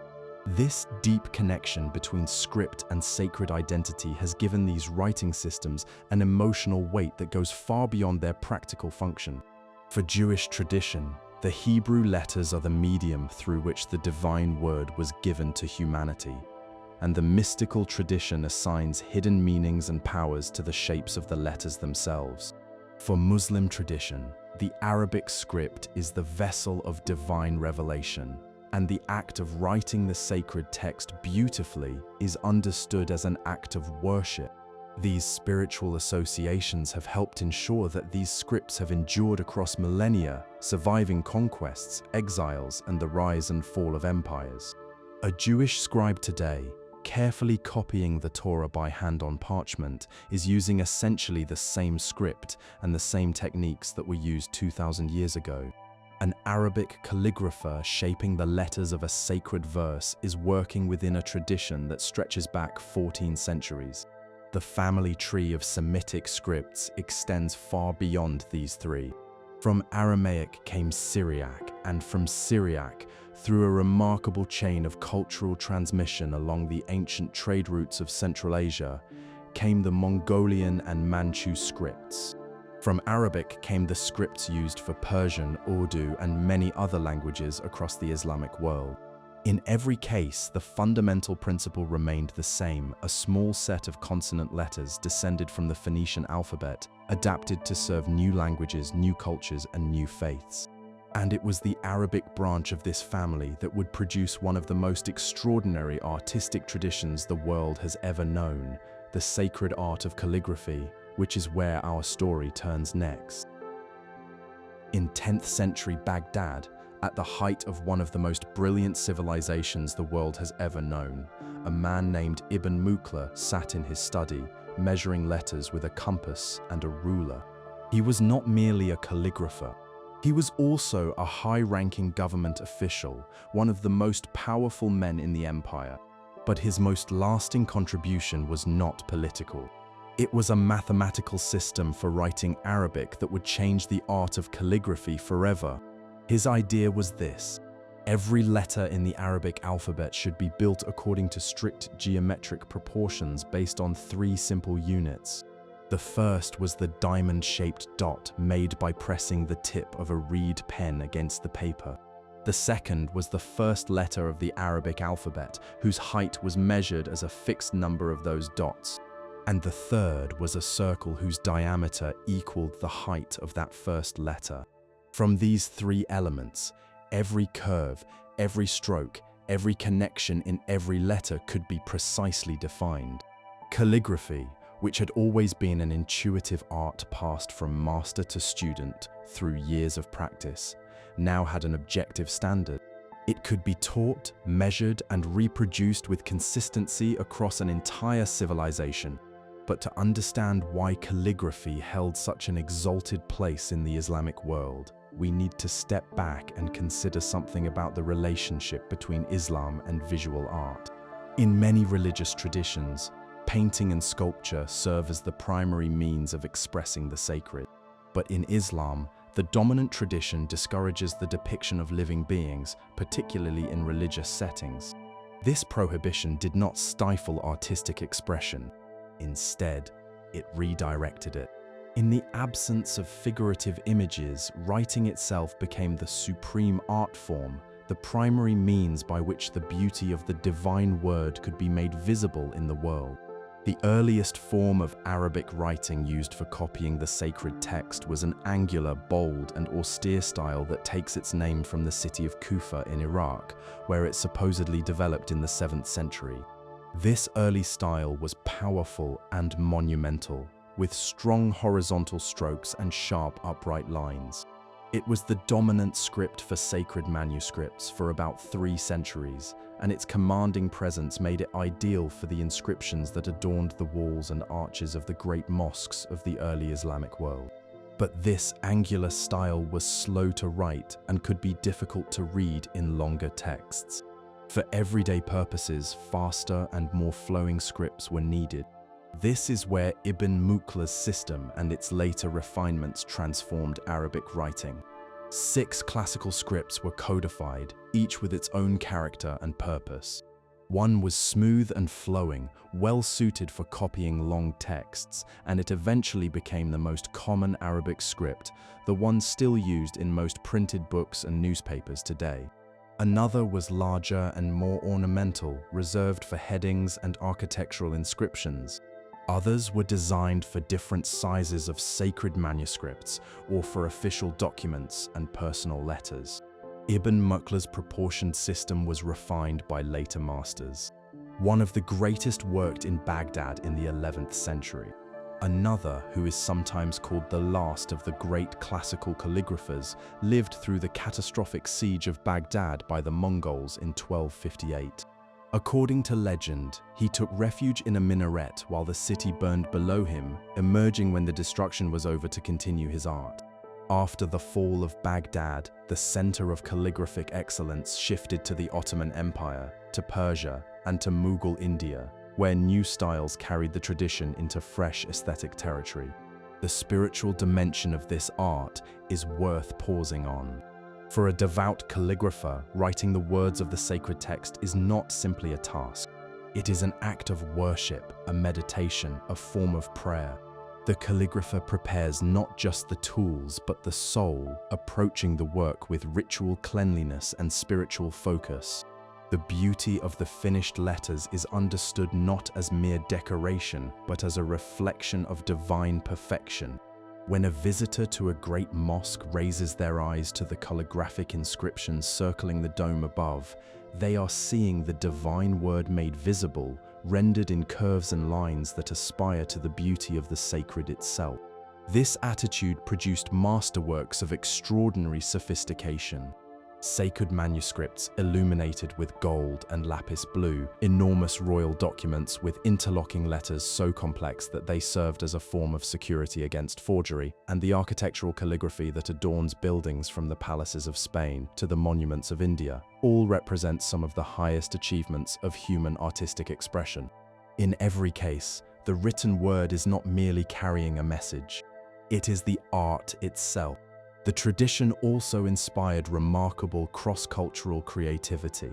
Persian calligraphers developed a graceful, sweeping style that became the standard for writing Persian and several other languages, with a visual character quite different from the more horizontal Arabic forms. Ottoman court calligraphers created densely interlocked styles so intricate that only specially trained scribes could read them. In South and Southeast Asia, local artists blended the Arabic calligraphic tradition with their own aesthetic sensibilities, creating entirely new visual languages. Ibn Mukhla himself, the man who started it all, met a tragic end. Political rivalries at the court led to his downfall. He was arrested, and his right hand, the hand that had created the proportioned script, was cut off as punishment. According to some accounts, he tried to continue writing by strapping the pen to the stump of his arm. He died in prison, impoverished and largely forgotten by the powerful court he had once served. But his legacy lived on in every stroke of every Arabic letter written in the 1,000 years since his death. Can you imagine that for a moment? A man who gave the world a way to measure beauty, who turned an art into a science without diminishing either, and who lost the very hand that had done the work. It is a story that seems almost too perfectly shaped, too poignant to be real. But the scripts he standardized are still in use, and the principle he established, that the beauty of a letter can be measured and taught, remains at the heart of Arabic calligraphy today. Now, let us travel eastward to a land where writing arrived on a very different path, carried not by merchants or missionaries, but by emperors who carved their words into the living rock of their kingdom, and where a single ancient script gave birth to the largest family of writing systems the world has ever known. In the 1830s, a young Englishman named James Prinsep sat at a desk in Calcutta, squinting at photographs and rubbings of stone inscriptions that had been sent to him from across India. The inscriptions were carved in an elegant, rounded script that no one alive could read. They appeared on rock faces, on the surfaces of tall stone pillars, and on the walls of caves at dozens of sites scattered from Afghanistan to the southern tip of India. Colonial officials and travelers had been copying these mysterious signs for decades, but their meaning was completely unknown. Prinsep's breakthrough came with the help of a small silver coin. The coin had been issued by a Greek-speaking king who had ruled part of northwestern India, and it carried the king's name in both Greek letters and the unknown Indian script. By matching the known Greek characters to the unknown signs, Prinsep and a fellow scholar were able to identify several letters. Then, with the help of a scholar who knew Pali, the ancient language of early Buddhist texts, Prinsep worked through the inscriptions carefully, and in 1838, he published what later scholars would describe as a nearly perfect decipherment of the entire alphabet. What those inscriptions turned out to say was astonishing. They were the words of Ashoka, the great emperor who had ruled much of the Indian subcontinent about 2,300 years ago. Ashoka had ordered his edicts carved on rocks and pillars across his vast empire, proclaiming his commitment to moral law, non-violence, and just governance. Before Prinsep cracked the code, Ashoka was virtually unknown to history. The unlocking of this ancient script opened not just one ruler's proclamations, but 2,000 years of Indian written history. The The script that Prinsep had deciphered is called Brahmi, and it is one of the most consequential writing systems ever created, not because it was the most beautiful or the longest lived, but because of its children. From this single ancient script descended virtually every writing system used in South and Southeast Asia today. One careful study counted 198 scripts that ultimately trace their ancestry back to Brahmi, a number that dwarfs the family of any other writing system, including even the Phoenician alphabet. Where Brahmi itself came from is a question that scholars still debate. The most widely accepted theory is that it was adapted from the Aramaic alphabet, the script that had spread across Western Asia as the official writing of the Persian Empire. The Persians controlled parts of northwestern India in the centuries before Ashoka, and Aramaic was used as an administrative script in those regions, so the connection is plausible. Other scholars argue for a completely independent Indian origin, pointing to the remarkable sophistication of Brahmi's internal organization, which reflects a deep understanding of the sounds of Sanskrit that goes well beyond anything in the Aramaic system. Whatever its origin, Brahmi was beautifully designed for the languages of India. Unlike the alphabets of the Mediterranean, which write consonants and vowels as separate, equal letters, Brahmi works on a different principle. Each consonant sign comes with a built-in vowel sound, usually the sound R. If you want a different vowel, you add a small mark above, below, or beside the consonant. This system mirrors the way the sounds of Sanskrit and other Indian languages are naturally organized, and it has been inherited by virtually all of Brahmi's many descendants. From Brahmi, two great branches grew. The northern branch evolved over the centuries through a series of intermediate scripts, eventually giving rise to the script used today for Hindi, Sanskrit, Marathi, and Nepali, among other languages. This script is recognizable at a glance by the distinctive horizontal line that runs along the top of the letters, connecting them like beads on a string. The name of this script is sometimes translated as the script of the city of the gods. The southern branch produced an even wider and more remarkable family. From southern India, through traders, monks, and settlers, the script traveled across the sea to Southeast Asia, where it became the ancestor of the writing systems of Cambodia, Thailand, Laos, Myanmar, Java, and Bali. The Tibetan script, created in the 7th century during the reign of a powerful king, was based on a northern Indian form of Brahmi. The scripts of Sri Lanka, of Bengal, of Gujarat, of southern India, all trace their lineage back to this same ancient source. The vehicle for Brahmi's extraordinary spread was primarily religion. Buddhist monks, traveling the trade routes from India to Central Asia, China, and the islands of Southeast Asia, carried not only their teachings, but also their writing systems. Hindu priests similarly carried the Sanskrit language and its scripts to the kingdoms that arose in Cambodia, Indonesia, and beyond. The Great Temple of Angkor Wat in Cambodia, the oldest known written Thai, and the royal inscriptions of medieval Indian kings are all set down in scripts that descend from Brahmi. The scale of Brahmi's influence is difficult to fully grasp. Today, scripts descended from this one ancient writing system are used by roughly 4 billion people across dozens of countries, from India and Nepal to Thailand and Cambodia to Mongolia and beyond. The principle at its heart, a consonant sign with a built-in vowel that can be modified with small marks, is one of the most elegant organizational innovations in the history of writing, and its spread across South and Southeast Asia represents one of the most successful transfers of a cultural technology the world has ever seen. Prinsep himself did not live long enough to understand the full impact of what he had done. His health declined rapidly in the late 1830s, and he left India in 1838, dying in London in 1840 at just 40 years of age. But the door he opened could never be closed again. Through Brahmi, an entire continent's literary traditions were revealed, stretching back more than 2,000 years, and still very much alive today.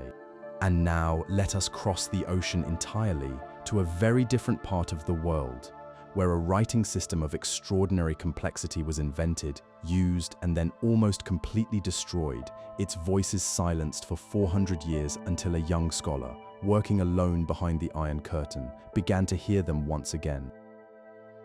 In the summer of 1562, in a small town in the Yucatan Peninsula, a Spanish friar named Diego de Landa ordered his men to build a bonfire. What they carried to the flames was not firewood. It was the accumulated literary heritage of an entire civilization. Thousands of Maya books painted on bark paper in vivid reds, blues, and blacks, folded like accordions, each one containing centuries of astronomical observation, historical records, ritual knowledge, and myth. De Landa watched them burn and later wrote, with the calm confidence of a man who believed he was doing the work of his God, that the books contained nothing but superstition. The Maya who witnessed the destruction, according to De Landa's own account, wept bitterly. In a single afternoon, one of the most extraordinary intellectual traditions in the Americas was reduced to ash. Of the thousands of books that once existed, only 4 survive today. The finest is an astronomical text of breathtaking precision, its tables tracking the movements of Venus accurately to within 2 hours over a span of 500 years. The others deal with divination, prophecy, and the calendar. These 4 fragile documents, scattered across museums in Europe, are all that remain of what was once a vast written tradition. Maya writing was the only fully developed writing system in the Americas before European contact. While other cultures in the region developed forms of visual record keeping, only the Maya created a script capable of recording the full richness of spoken language. Their system combined 2 kinds of signs. Some signs represented whole words, so that a picture of a jaguar head meant jaguar. Others represented individual syllables, so that the sounds ba, la, and ma could be spelled out one by one. A single word could be written in several different ways, using only word signs, only sound signs, or any combination of the 2. This flexibility gave Maya scribes extraordinary creative freedom, and they used it to produce inscriptions of remarkable beauty and intellectual depth. The earliest known Maya inscriptions date to roughly 300 years before the Common Era, though the script may have developed earlier. The golden age of Maya writing was the Classic period, from roughly 250 to 900 of the Common Era, when cities across what is now southern Mexico, Guatemala, Belize, and Honduras erected thousands of carved stone monuments. Each monument was covered in hieroglyphic texts recording the births, wars, alliances, and deaths of rulers. The scribes who created these inscriptions held positions of great prestige. In Maya art, they are shown as members of the royal court, sometimes identified as princes or even kings. After the Classic period collapse, and especially after the Spanish conquest, the knowledge of how to read Maya writing was lost. The glyphs fell silent, and for centuries scholars assumed they were purely decorative or symbolic pictures rather than words. The story of how they were finally read again is one of the most dramatic intellectual adventures of the 20th century. It begins, ironically, with the same friar who had burned the books. De Landa, perhaps sensing that something of value was being destroyed, or perhaps simply wanting to understand the people he was converting, sat down with a Maya nobleman and asked him to write out the Maya alphabet, but a deep misunderstanding shaped the exercise. When De Landa said, "Write the letter B," the Maya scribe heard the sound B and wrote the syllable sign for that sound. What De Landa recorded was not an alphabet at all, but a partial list of syllable signs, and because he did not understand the difference, his notes sat in archives for centuries, misleading every scholar who tried to use them. The breakthrough came from a young linguist working in Leningrad, behind the Iron Curtain during the Cold War. His name was Yuri Knorosov. As a soldier in the Soviet army during the fall of Berlin in 1945, he had reportedly rescued a book from a burning library, a volume containing reproductions of 3 of the 4 surviving Maya manuscripts. Using De Landa's flawed notes as a starting point, Knorosov made the leap that had escaped Western scholars for 100 years. He realized that De Landa's alphabet was actually a list of syllables, and that Maya writing was a mixed system using both word signs and sound signs. His paper, published in 1952, was immediately controversial. The most powerful specialist of the era, a British scholar who had spent decades arguing that Maya glyphs represented ideas rather than sounds, dismissed Norosov's work with open contempt. The fact that Norosov was Soviet, unable to travel to Maya sites or meet with Western colleagues, only deepened the suspicion. For 2 decades, his insights were largely ignored in the English-speaking world. It was not until the 1970s and 1980s, after the British scholar's death, that a new generation confirmed and expanded Norosov's readings. The result was a transformation. Suddenly, the silent stone spoke. Inscriptions that had been treated as mysterious decoration became vivid historical narratives, full of named rulers, specific dates, accounts of battles, and claims of divine ancestry. Today, scholars can read roughly 90% of known Maya texts. The inscriptions reveal a civilization of remarkable sophistication. The Maya independently developed the concept of zero, created calendar systems of extraordinary precision, and tracked the movements of planets with an accuracy that Europe would not match for 1,000 years. Their writing recorded all of this, from mythology and royal history to the everyday details of tribute payments and market transactions. The loss inflicted by that bonfire in 1562 remains beyond calculation. Those 4 surviving books represent a tiny fragment of what once existed. Imagine if the entire written heritage of Europe had been reduced to 4 damaged volumes, and you begin to sense the scale of what was destroyed.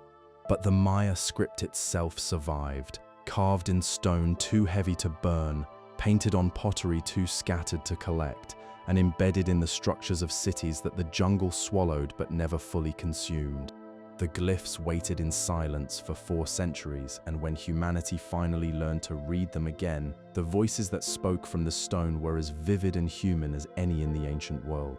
And now let us travel to the opposite edge of the world, to the cold, wind-swept lands of Northern Europe, where writing took yet another form entirely, carved not on stone monuments or clay tablets, but on the sharp edges of standing stones and wrapped in myths of gods and sacrifice.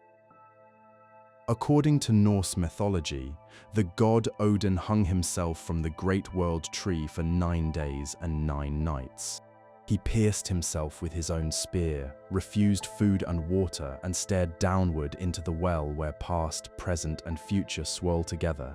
At the end of his ordeal, screaming in pain, he reached down and seized the runes, the secret letters of the universe, and brought them back to the world of gods and mortals. This myth, recorded in a poem probably composed in the 10th century, tells us something important about how the Norse and the wider Germanic peoples understood writing. It was not merely a practical skill. It was sacred knowledge, won at terrible cost, charged with power. The word rune itself comes from an Old Norse word meaning secret or mystery. The earliest runic alphabet, known by its first 6 letters as the Futhark, consisted of 24 characters and appears to have been developed around the 2nd century of the Common Era, most likely somewhere in Scandinavia or northern Germany. The oldest known runic inscription is a single word carved on a comb found on the island of Funen in Denmark, dating to roughly 150 years after the Common Era. The word may be a personal name, or it may mean warrior. It is a modest beginning for a script that would endure for 1,000 years. Where the runes came from is a matter of scholarly debate. Most experts believe they were adapted from one of the alphabets used in the Italian peninsula, probably one that Germanic traders or soldiers encountered during contact with the Roman world.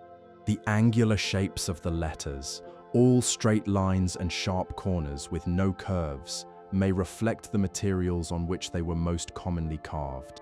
Cutting curves into wood or bone along the grain is difficult, and the straight line forms of the runes may have been a practical adaptation to the surface. The runic alphabet was not fixed. It evolved over time and in different directions. In England, it was expanded to as many as 33 letters to handle the extra sounds of Old English. In Scandinavia, it was paradoxically simplified. The version that came into use during the Viking Age, around 800 years of the Common Era, reduced the alphabet to just 16 characters, even as the language was growing more complex. This meant that some letters had to represent 2 or 3 different sounds, which can make Viking Age inscriptions tricky to read. The Viking Age, roughly from the late 700s to the mid-1000s, was the great flowering of runic culture. Across Scandinavia, thousands of runestones were erected, most of them in what is now Sweden, which alone has about 2,500 surviving examples. These stones were usually raised by families to honor their dead, and the inscriptions follow familiar patterns. So-and-so raised this stone in memory of so-and-so, his father, who was a good man. Some record journeys to distant places, noting that the person being remembered died fighting in England, or trading in the East, or serving in the emperor's personal guard in far-off Constantinople. One of the most famous runestones, erected in the Swedish countryside around 800 years of the Common Era, bears the longest known runic inscription, more than 700 characters on all 5 sides. Its text is a complex meditation on heroic legend and the power of memory, and scholars are still debating exactly what it means. But runes were not only for grand memorial stones. Excavations in the medieval trading town of Bergen in Norway uncovered hundreds of runic inscriptions on humble wooden sticks, dating from the 1200s to the 1300s. These include business records, love notes, rude jokes, and casual messages between friends. One stick reads, "Ingebjorg loved me when I was in Stavanger." Another contains a curse. Many are essentially the text messages of their day, brief, informal, and deeply human. They show that runes continued as an everyday writing system in Scandinavia long after Christianity had arrived, coexisting with the Latin alphabet for centuries. Now, if runes emerged at the eastern edge of the Roman world's influence, there was another script that emerged at its western edge in an island. According to Irish legend, the script was invented by a god, the champion of the ancient Irish deities. Scholars, less romantically, generally agree that it was created sometime in the 4th century, probably by Irish speakers who had encountered the Latin alphabet through contact with Roman Britain and wanted a writing system of their own. This Irish script is one of the most visually distinctive ever created. Its letters consist of groups of parallel lines or notches carved along a central line, which in practice was usually the sharp edge of a standing stone. Each letter is named after a tree: birch, rowan, alder, willow, ash. The original set had 20 letters, arranged in 4 groups of 5, and reading an inscription means following a line of notches up one edge of the stone, across the top, and down the other side. There is a stark geometric beauty to it, something that feels ancient even among ancient things. About 400 inscriptions in this script survive, concentrated in southern Ireland, with a significant number also found in Wales, Scotland, and the Isle of Man. Most are brief, recording a name and a father's name. They appear to have served as memorials, boundary markers, or declarations of land ownership. The information they carry is limited, but the script's importance lies not in the complexity of what it recorded, but in the fact that it existed at all, a uniquely Irish invention, possibly designed to be unreadable by anyone who only knew the Latin alphabet, a kind of encoded identity at the edge of the known world. Both runes and this Irish script emerged in the borderlands between the literate Roman world and the oral cultures beyond it. Both were shaped by contact with Mediterranean writing, but took their own distinctive forms, reflecting the materials, myths, and needs of their creators. Both were eventually displaced by the Latin script as Christianity spread across northern and western Europe, carrying the Roman alphabet, the monastery, and the codex into every corner of the continent. Yet both left lasting traces. The runestones of Sweden still stand in their fields, weathered but legible. The notched stones of Ireland still line their hedgerows and churchyards. And in another part of the world, in the same century that Viking ships were crossing the North Atlantic, a king in a distant eastern land was about to do something that had almost never been done in all of human history: to sit down and deliberately invent a perfect alphabet from scratch, out of love for his people. In the winter of 1443, in the royal palace of Seoul, a king sat before a document that would change the history of human communication. He had been working on it in secret for years, with the help of a small circle of trusted scholars. The document described an entirely new writing system designed from scratch, and its purpose was stated with startling clarity in the preface the king himself wrote for it. "The sounds of our language," he explained, "are different from those of Chinese, and our people, unable to express their thoughts in Chinese characters, remain silent even when they have much they wish to say." He was deeply saddened by this, and so he had created 28 new letters. His name was Sejong, and he was the fourth king of the Joseon dynasty. The alphabet he created, now known as Hangul, stands alone in the history of writing as the only writing system known to have been designed by a head of state, and the only one whose creation was motivated primarily by compassion for the poor and the voiceless. Before Hangul, anyone in Korea who wished to read or write had to use Chinese characters. Chinese characters were a magnificent system for writing the Chinese language, but they were a poor match for Korean, which belongs to a completely different language family with different grammar and different sounds. Mastering Chinese characters required years of dedicated study, and in practice, literacy was confined to the aristocratic class and the Buddhist clergy. The vast majority of the Korean population, farmers, craftsmen, merchants, women of every social level, could not read or write a single word. They were, as the king himself recognized, locked out of the world of written thought. The alphabet Sejong designed was a work of extraordinary elegance. The consonant letters were not arbitrary shapes. Each one was deliberately drawn to show the position of the mouth, tongue, or throat when making that sound.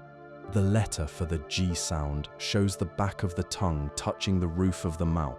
The letter for N shows the tip of the tongue pressing against the ridge behind the upper teeth.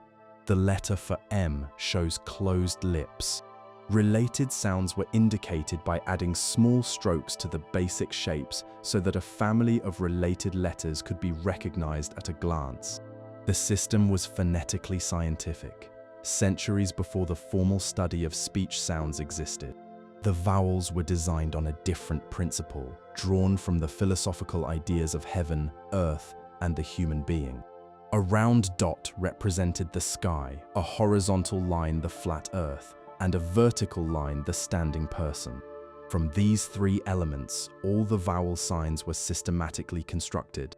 The entire system could be learned by an intelligent person in a matter of hours, and practical reading ability could be achieved in days. This was precisely the point. The reaction from the Korean elite was swift and hostile. The Confucian scholars who advised the king, the very people he had gathered to promote learning, were among the loudest opponents.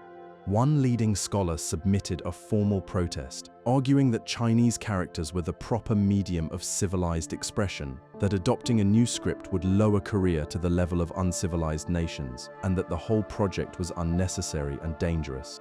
The aristocracy feared, with good reason, that widespread literacy among ordinary people would undermine their privileged role as the sole interpreters of the written word. But Sejong, to his great credit, overruled them all. The new alphabet was officially proclaimed in 1446, and that date is now celebrated as a national holiday in South Korea. Despite the king's efforts, the path of Hangul was not smooth. The new script was quickly adopted by women, who had been almost entirely excluded from literacy under the old system, and by commoners, but the elite continued to look down on it. They called it the vulgar script, in contrast to the true writing of Chinese characters. For centuries, official documents, scholarly works, and formal letters continued to be written in Chinese characters. Hangul was left to personal letters, popular stories, and the writing of those whom the powerful considered beneath notice. The revival of Hangul came in the late 1800s as Korean national feeling intensified in the face of pressure from Japan. Scholars and patriots promoted the script as a symbol of Korean identity.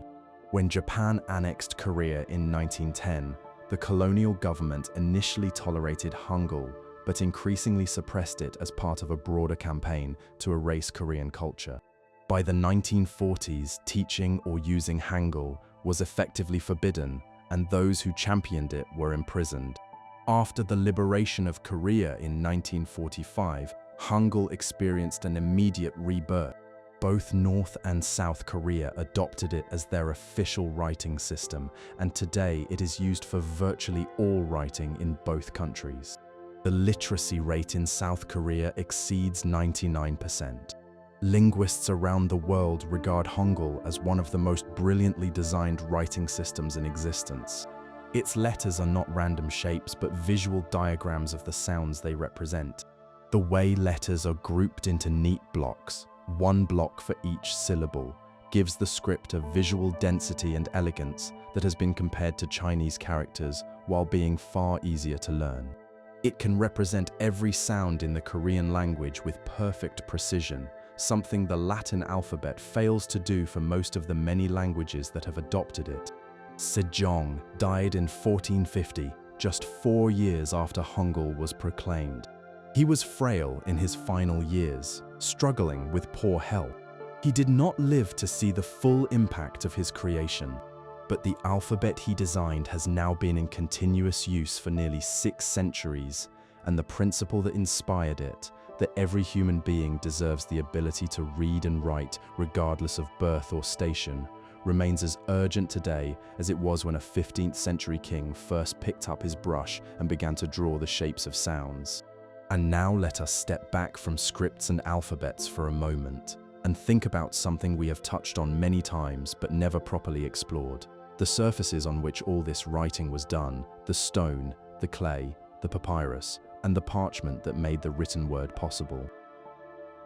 Sometime around 2600 years before the Common Era, in a workshop near the banks of the Nile, a craftsman sat beside a freshly harvested stem of a tall green marsh plant and began to peel away the outer rind. The stem was thick, nearly as wide as a forearm, and the pith inside was white and spongy. He sliced it into thin strips, laid them side by side on a flat stone, then placed another layer of strips across the first at right angles. He dampened the layers with water, pressed them together, and beat them with a mallet. The natural sugars in the plant acted as a glue, bonding the layers into a single sheet. When it was dry, he had created something that would serve as the main writing surface for the entire Mediterranean world for the next 3,000 years. The story of writing is inseparable from the story of the surfaces on which it was written. Every script was shaped, sometimes profoundly, by the materials its creators had at hand. The angular wedge marks of cuneiform were not an artistic choice. They were a direct result of pressing a reed into soft clay. The flowing curves of Arabic calligraphy flourished on smooth paper and parchment in ways that would have been impossible on rough stone. The very size and shape of written documents, from tiny seal stamps to towering temple walls, were determined by the physical nature of the material. The oldest and most enduring writing surface is stone. The impulse to carve lasting messages into rock is almost as old as writing itself. The great inscriptions of Egyptian temples, the carved pillars of the Indian Emperor Ashoka, the law codes chiseled into public monuments in the ancient Near East, all were designed to endure. Stone was permanent, monumental, and visible, but it was also slow to carve, expensive to prepare, and impossible to send from one place to another. You could not mail a stone letter. Clay offered something completely different. In Mesopotamia, where the flat river plains between the Tigris and Euphrates provided neither good stone nor plants for making papyrus, the alluvial mud of the rivers was an inexhaustible supply of free writing material. A scribe needed only to scoop up a handful of clay, shape it into a small tablet, and begin pressing a reed into its surface while it was still damp. The resulting documents could be sun-dried for temporary records or baked in a kiln for permanent ones. There is a lovely irony in the fact that the fires which destroyed ancient palaces and libraries often ended up preserving the clay tablets inside them, baking them hard for the ages. The destruction intended to erase a kingdom's memory ended up guaranteeing it. Clay tablets came in all sizes, from tags no bigger than a postage stamp to hefty foundation documents. Letters were sometimes enclosed in clay envelopes with the address and sometimes a copy of the message written on the outside, so the recipient could check that the letter had not been tampered with. School tablets, with the teacher's neat writing on one side and the student's wobbly copy on the other, are among the most touching objects to have survived from the ancient world. Then there was papyrus, the plant that transformed writing across the ancient Mediterranean. The plant grew abundantly in the marshes of the Nile, and Egypt controlled the supply for centuries. Individual sheets could be glued together to form scrolls up to 10 meters long, creating a writing surface that was light, flexible, and reasonably smooth, perfect for the brush-drawn script that Egyptian scribes used for everyday documents. But papyrus had real weaknesses. It was fragile in damp conditions, brittle when it dried out, and vulnerable to insects. Most papyrus documents have survived only in the exceptionally dry air of the Egyptian desert. The great libraries of the ancient world storing their collections on papyrus scrolls were terribly vulnerable. When those libraries were destroyed, the knowledge inside them vanished because the medium itself was so perishable. The Greeks and Romans adopted papyrus eagerly, importing it from Egypt at considerable expense. But Rome also made wide use of wax tablets, pairs of wooden boards coated with a thin layer of beeswax, on which a person could write with a pointed metal tool. The pointed end scratched the letters into the wax, and the flat end smoothed the surface clean for reuse. These tablets were the notepads of the Roman world used for school exercises, business accounts, personal letters, and legal records. At a Roman fort near the northern border of Britain, archaeologists found thin wooden tablets bearing soldiers' letters and military documents, including one of the oldest known examples of handwriting by a woman, a birthday invitation from one officer's wife to another. The story of parchment, according to an old Roman writer, begins with a rivalry.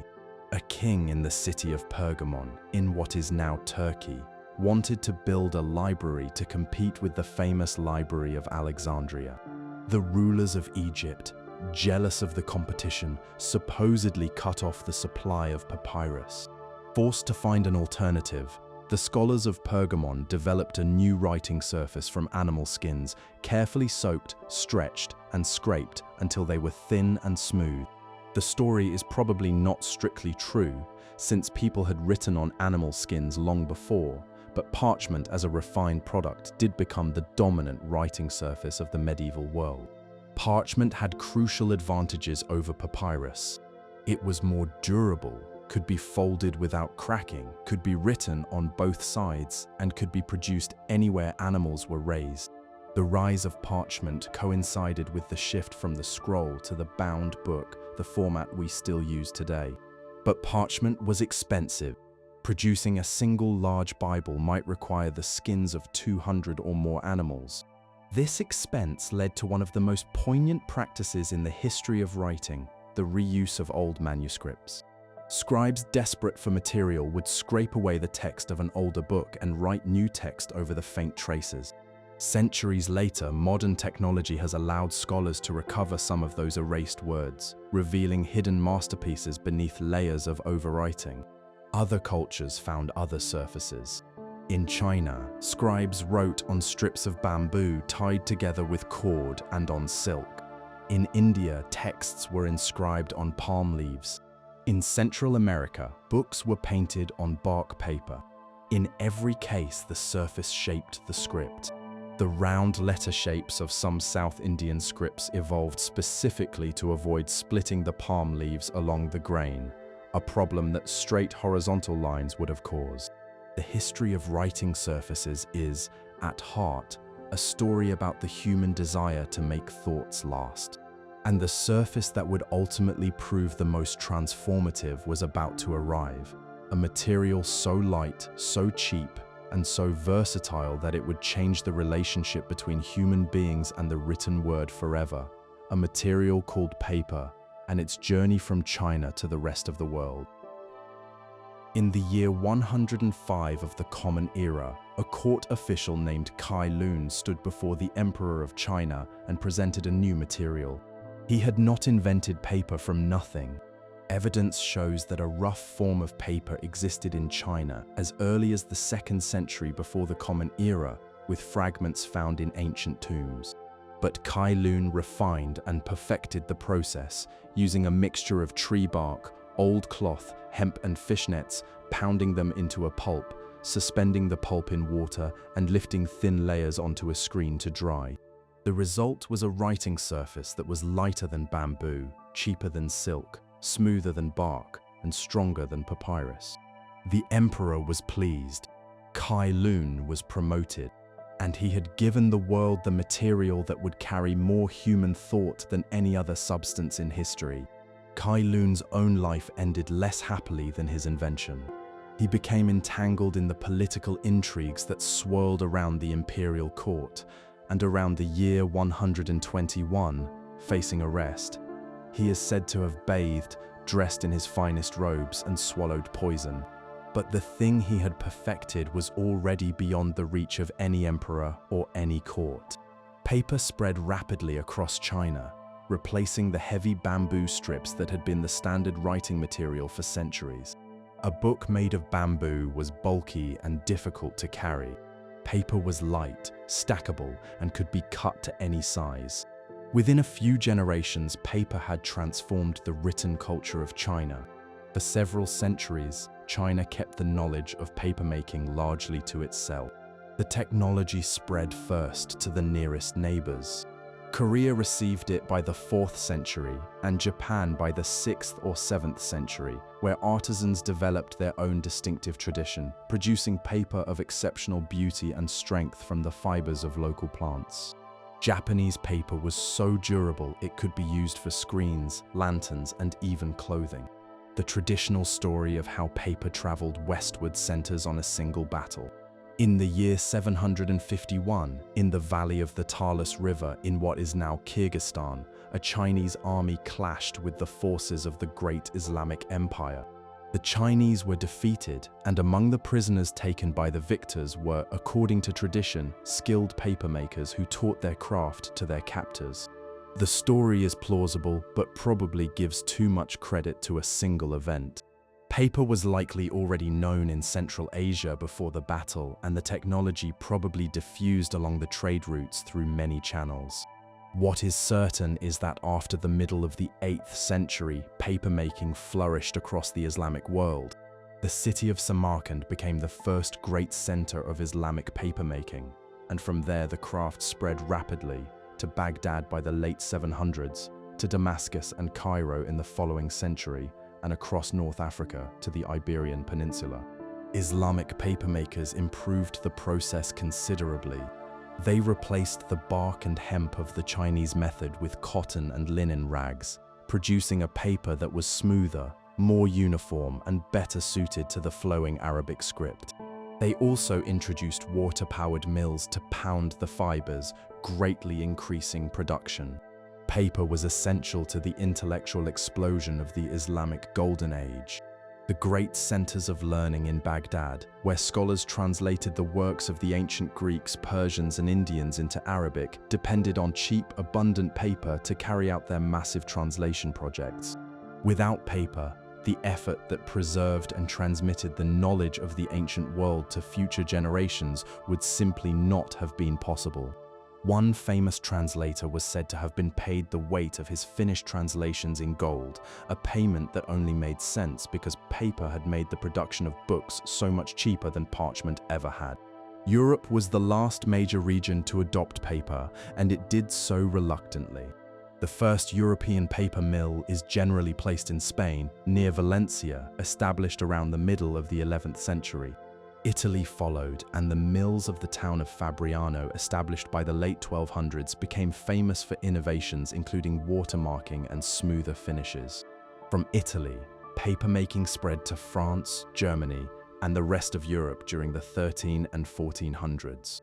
The adoption was slow at first, held back by suspicion and snobbery.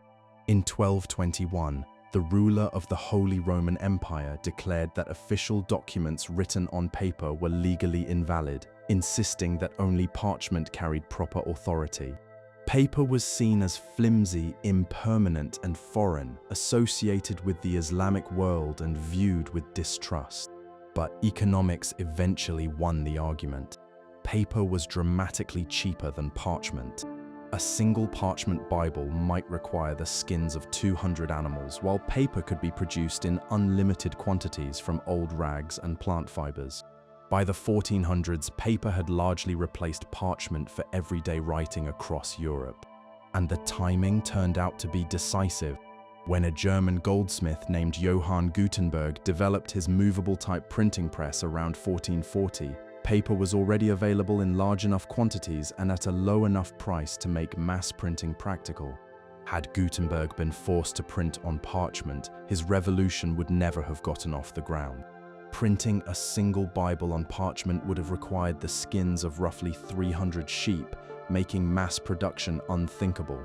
Paper and printing were a marriage of technologies, each one enabling the other, and together they would transform the relationship between writing and society more profoundly than anything since the invention of the alphabet itself.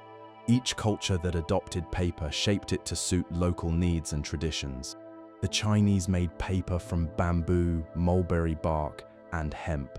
The Japanese elevated papermaking into an art of extraordinary refinement. The Arabs perfected cotton paper. The Europeans developed linen rag paper, and eventually the wood pulp paper that would make possible the newspapers, novels, and schoolbooks of the modern world. Paper's journey from a workshop in Han Dynasty China to the printing houses of Renaissance Europe took over 1,000 years. Along the way, it passed through Buddhist monasteries, Islamic libraries, trading posts along the ancient trade routes, and Spanish workshops. It was carried by prisoners, merchants, scholars, and soldiers. It was improved by every culture that touched it. And at every stage, it made writing cheaper, lighter, and more accessible, steadily widening the circle of people who could hold a written thought in their hands. By the time it reached Europe, paper had already changed the world once. In the hands of the monks and scholars who were about to receive it, it was about to change the world again. In the 6th century, in the ruined countryside of Italy after the fall of Rome, a retired government official made a decision that would shape the future of Western civilization.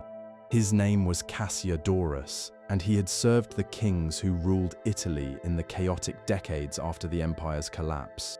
But as he aged and the world around him descended further into disorder, he withdrew to his estate in the far south of Italy and founded a monastery. There, he established something new, a writing room dedicated to the careful, systematic copying of books. Copying sacred and classical texts, he argued, was a form of spiritual struggle. Every word a monk transcribed was a strike against ignorance and darkness. Copying, he wrote, was preaching with the hand. Cassiodorus was not the first person to value the preservation of texts, but he was among the first to make the copying of manuscripts the central purpose of monastic life. His model spread across Europe over the following centuries as the old Roman structures of government, trade, and education crumbled. The monasteries of Ireland, Britain, France, Italy, and Germany became the primary guardians of the written word. The rule that governed most of these monasteries encouraged manual labor as a form of devotion, and the careful copying of texts fit perfectly within that framework. Monks who might otherwise have tended fields or repaired buildings instead spent their days bent over desks, reproducing books word by word, line by line, page by page. The writing room or scriptorium was a place of intense discipline. It was usually located near the church, positioned to catch the best natural light, and governed by strict rules of silence. The head of the scriptorium assigned texts to individual scribes, provided materials, and checked the quality of the work. A scribe might spend 6 hours a day or more at this task, fitting the labor in between the regular hours of prayer and worship. The physical toll was real. Notes scribbled in the margins of medieval manuscripts preserve the complaints of the monks who made them. "Writing is excessive drudgery," one wrote. "It bends your back, dims your sight, twists your stomach, and makes your sides ache." Another, reaching the final page of a long book, simply wrote, "The end, thank God." The materials were precious and the work was slow. A single Bible might take years to complete. The parchment for a large manuscript could require the skins of 200 sheep or calves. Ink was made by cooking oak galls, iron compounds, and tree gum into a thick, permanent black. The quill pens, usually cut from goose feathers, needed constant resharpening.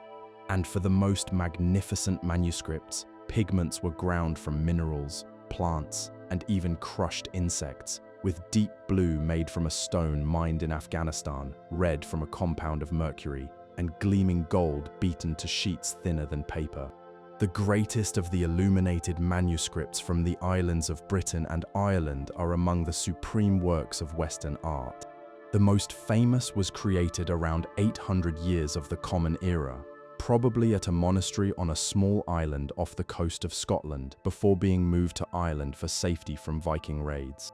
It is a copy of the 4 Gospels in Latin, and every page is a work of art covered in interlacing spirals, knotwork, animal forms, and human figures of almost impossibly fine intricacy.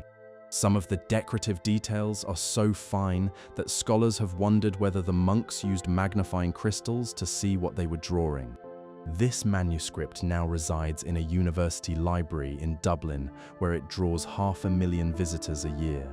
But while the monks of Western Europe were copying their manuscripts in silence, the scholars of the Islamic world were carrying out one of the most ambitious intellectual projects in human history. In Baghdad, the capital of the great Islamic Empire, a center of learning had been established where scholars translated the works of the ancient Greeks, the Persians, the Indians, and the Syriac-speaking Christians into Arabic. This was not a casual effort. It was systematic, well-funded, and it lasted for generations. One of the most productive translators was a Christian from Iraq who spent decades rendering Greek medical and philosophical texts into Arabic. Over the course of his career, he translated more than 100 major works. His methods were careful and scholarly. He sought out multiple copies of each text, compared them to catch errors, and produced translations noted for their accuracy. Without the work of this translator and his colleagues, many of the texts that later fueled the European Renaissance would have been lost forever. The preservation efforts of the Christian and Islamic worlds intersected in remarkable ways. When European scholars of the 12th century, working in recently reconquered cities in Spain and Sicily, began translating Arabic texts into Latin, they discovered something surprising. Much of what they were translating was not originally Arabic at all, but Greek, texts that had been preserved through Arabic translation after the Greek originals had been lost in the West. The philosophy of Aristotle, the geometry of Euclid, the astronomy of Ptolemy, and the medicine of Galen all returned to Europe through this winding path, from Greek to Syriac to Arabic and finally to Latin. Each translation preserved the original while adding layers of commentary and insight. One of the most important innovations in the history of writing emerged from the great Frankish Empire of the late 8th century. The king who ruled most of Western Europe, troubled by the confusion caused by the many different handwriting styles in use across his lands, ordered a reform. His chief scholarly advisor oversaw the development of a new standardized script, a clear and elegant style of lettering with neatly separated words, consistent letter shapes, and a systematic use of both large and small letters. This reformed script became the standard handwriting of Western Europe for 3 centuries, and its influence reaches all the way to the present day. The lowercase letters in use across the world today are direct descendants of the letter shapes perfected in that Frankish reform more than 1200 years ago. The age of the handwritten manuscript did not end with the invention of printing. Beautiful books continued to be made by hand for centuries after the printing press arrived. But the scriptorium's central role as the guardian of human knowledge was over. For 1,000 years, the monks and scholars of the medieval world had kept the written heritage of earlier civilizations alive, copying it word by word through war, plague, invasion, and collapse. The texts they preserved and the beautiful scripts they developed to preserve them form the foundation on which modern literacy stands. And in the East Asian world, an equally rich tradition of writing as art was flourishing, one where the beauty of a person's handwriting was considered a window into the beauty of their soul. On the third day of the third month, in the year 353, a gathering of 42 scholars, poets, and officials assembled at a pavilion near a city in eastern China. It was a spring festival, and the host was a man named Wang Xiji, a military general who also happened to be the most celebrated calligrapher in all of China. The guests sat along the banks of a winding stream, drinking wine from cups that servants floated downstream and composing poems on the spot. As the afternoon wore on, Wang Xiji, pleasantly warmed by the wine, took up his brush and wrote a preface to the collection of poems the group had produced. The text contained 324 characters, written in a flowing, semi-connected style, and it is considered the single greatest work of Chinese calligraphy ever created. Wang Xiji himself reportedly tried to reproduce it the next day when sober and could not match it. The original has been lost for more than 1,000 years. According to legend, a later emperor loved it so much that he ordered it buried with him in his tomb, taking the masterpiece out of the world forever. Whether the story is entirely true or polished by centuries of retelling, it captures something essential about the place of calligraphy in East Asian culture. Writing, in this tradition, is not merely a means of putting words on a page. It is one of the highest art forms, a discipline in which the personality, emotion, and spiritual state of the writer are believed to be visible in every stroke. In China, calligraphy has been considered the supreme visual art for 2,000 years, ranked above painting, above sculpture, above architecture. The Chinese believed that a person's true character could be read in their handwriting as clearly as in their face. Good calligraphy revealed a cultivated mind. Poor calligraphy revealed a shallow one. This idea, sometimes expressed as writing reveals the person, has shaped East Asian culture in ways that have no real parallel in the West. The tools of the calligrapher are known collectively as the four treasures of the study: the brush, the inkstone, and the paper, and each is an object of deep appreciation in its own right. The finest brushes are made from the hair of weasels, rabbits, or goats, mounted in bamboo handles. The ink is a stick of compressed soot and animal glue, ground on a smooth stone with a few drops of water to produce a liquid of exactly the right thickness. The inkstone is the surface on which the ink is prepared, and the paper, traditionally made from rice or mulberry fibers, absorbs ink in ways that reward confident, decisive strokes and punish hesitation. Together, these four objects form a world of aesthetic and spiritual practice that goes far beyond the mere production of readable text. Chinese calligraphy encompasses 5 major styles, each with its own history and character. The oldest is the seal style, the angular characters found on ancient bronze vessels, standardized more than 2,000 years ago. Then came a clerical style developed as a faster, more practical alternative: the regular style. The one most closely resembling standard printed characters, was perfected during the Tang dynasty. The running style, a semi-cursive form that allows flowing connections between strokes, is the style of the famous Spring Festival preface. And the cursive or grass style is a wildly abbreviated form in which the calligrapher's personal expression takes priority over easy legibility. A masterwork of grass script can be as much a visual performance as a piece of writing. Wang Zizhi, who lived in the 4th century, earned the title Sage of Calligraphy, and his influence on later calligraphers has been compared to the influence of the greatest writers on their literary traditions, foundational, inescapable, and endlessly generative. Other great masters followed through the centuries, each bringing their own voice to the art. One Tang dynasty master was known for a powerful, muscular style considered the perfect expression of moral uprightness. A Song dynasty poet and painter embodied the ideal of effortless mastery. And an eccentric Ming dynasty artist anticipated elements of modern abstract art by 300 years. The influence of Chinese calligraphy spread across East Asia through the vehicle of Chinese characters. Japan adopted Chinese writing in the 5th and 6th centuries, and Japanese calligraphy initially followed Chinese models closely. But Japan gradually developed its own distinctive tradition, particularly after the creation of its own simplified scripts. Japanese scribes had long used Chinese characters to represent Japanese sounds, and over time these borrowed characters were simplified into 2 new systems, one flowing and cursive, the other angular and compact. The flowing script became closely associated with a Japanese aesthetic of delicacy and impermanence, and some of the greatest works of classical Japanese literature were written in it. Can you picture that for a moment?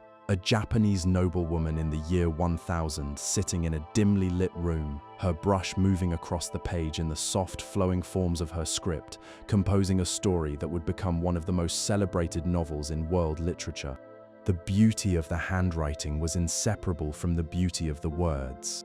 Korea, too, developed its own calligraphic tradition, initially using Chinese characters and later incorporating the Korean alphabet, Hangul, into the art. And in all 3 cultures, the spiritual dimension of calligraphy was profound. In the Buddhist tradition, copying sacred texts by hand was considered an act of spiritual merit. In the Confucian tradition, the discipline of calligraphy was expected of every educated person. In the tradition of Zen Buddhism, the spontaneous production of calligraphy, often a single bold character or a short verse, was understood as a form of meditation, a practice in which the calligrapher sought to empty the mind and let the brush move of its own accord. Today, calligraphy remains a living art in East Asia. Children still learn brush writing in school, though the practice faces growing pressure from screens and keyboards. Master calligraphers are celebrated as national treasures. And the fundamental idea that writing is not merely communication, but self-expression, not just marks on a surface, but a window into the soul of the writer, continues to animate one of the oldest and most profound artistic traditions on earth. And now, from the art of writing by hand, let us turn to the moment when writing was taken out of the hand entirely, when a German goldsmith and a Chinese commoner, working 4 centuries apart, each found a way to reproduce the written word by mechanical means and change the world forever.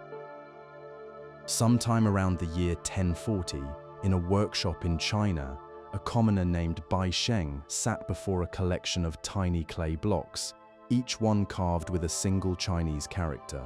He had spent years perfecting a process.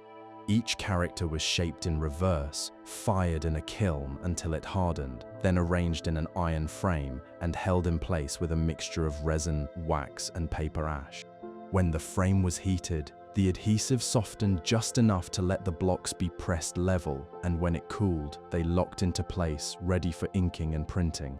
Bai Sheng had invented movable type, the technology that would eventually transform civilization more profoundly than almost any other invention besides writing itself. But in 11th century China, with a writing system that required thousands of individual characters, the full impact was muted. It would take 4 centuries and a different continent for the revolution to truly arrive. The story of printing before the European breakthrough is longer than most people realize. Woodblock printing, in which an entire page is carved onto a wooden block, inked and pressed onto paper, was developed in China during the Tang dynasty, probably around 700 years of the Common Era. The oldest surviving printed book in the world is a Chinese Buddhist text dated to 868, now held in London. It is a work of remarkable skill, suggesting the craft was already well established by the time it was produced. Korea made a particularly notable contribution.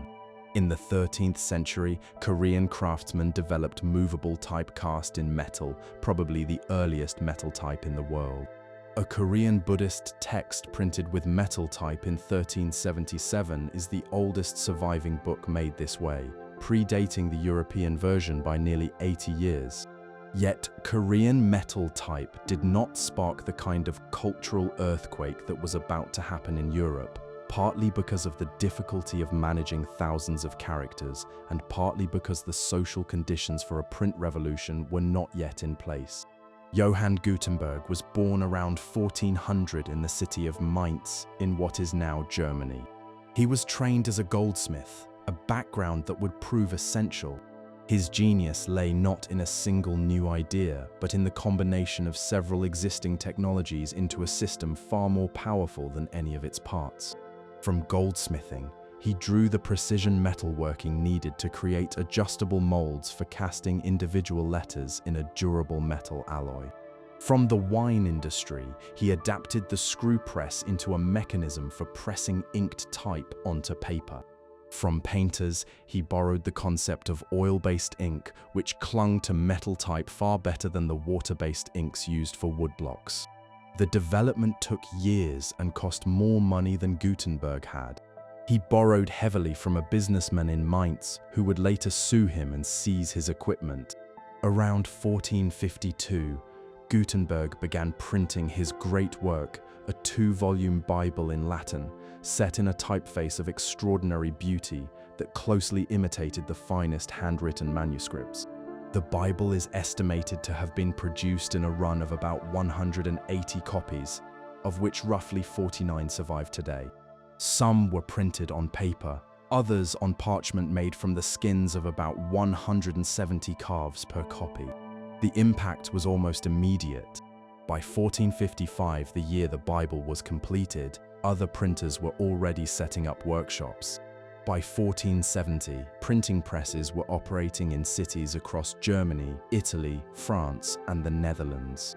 By 1500, roughly 500 printing shops were running across Europe, and they had collectively produced an estimated 20 million books.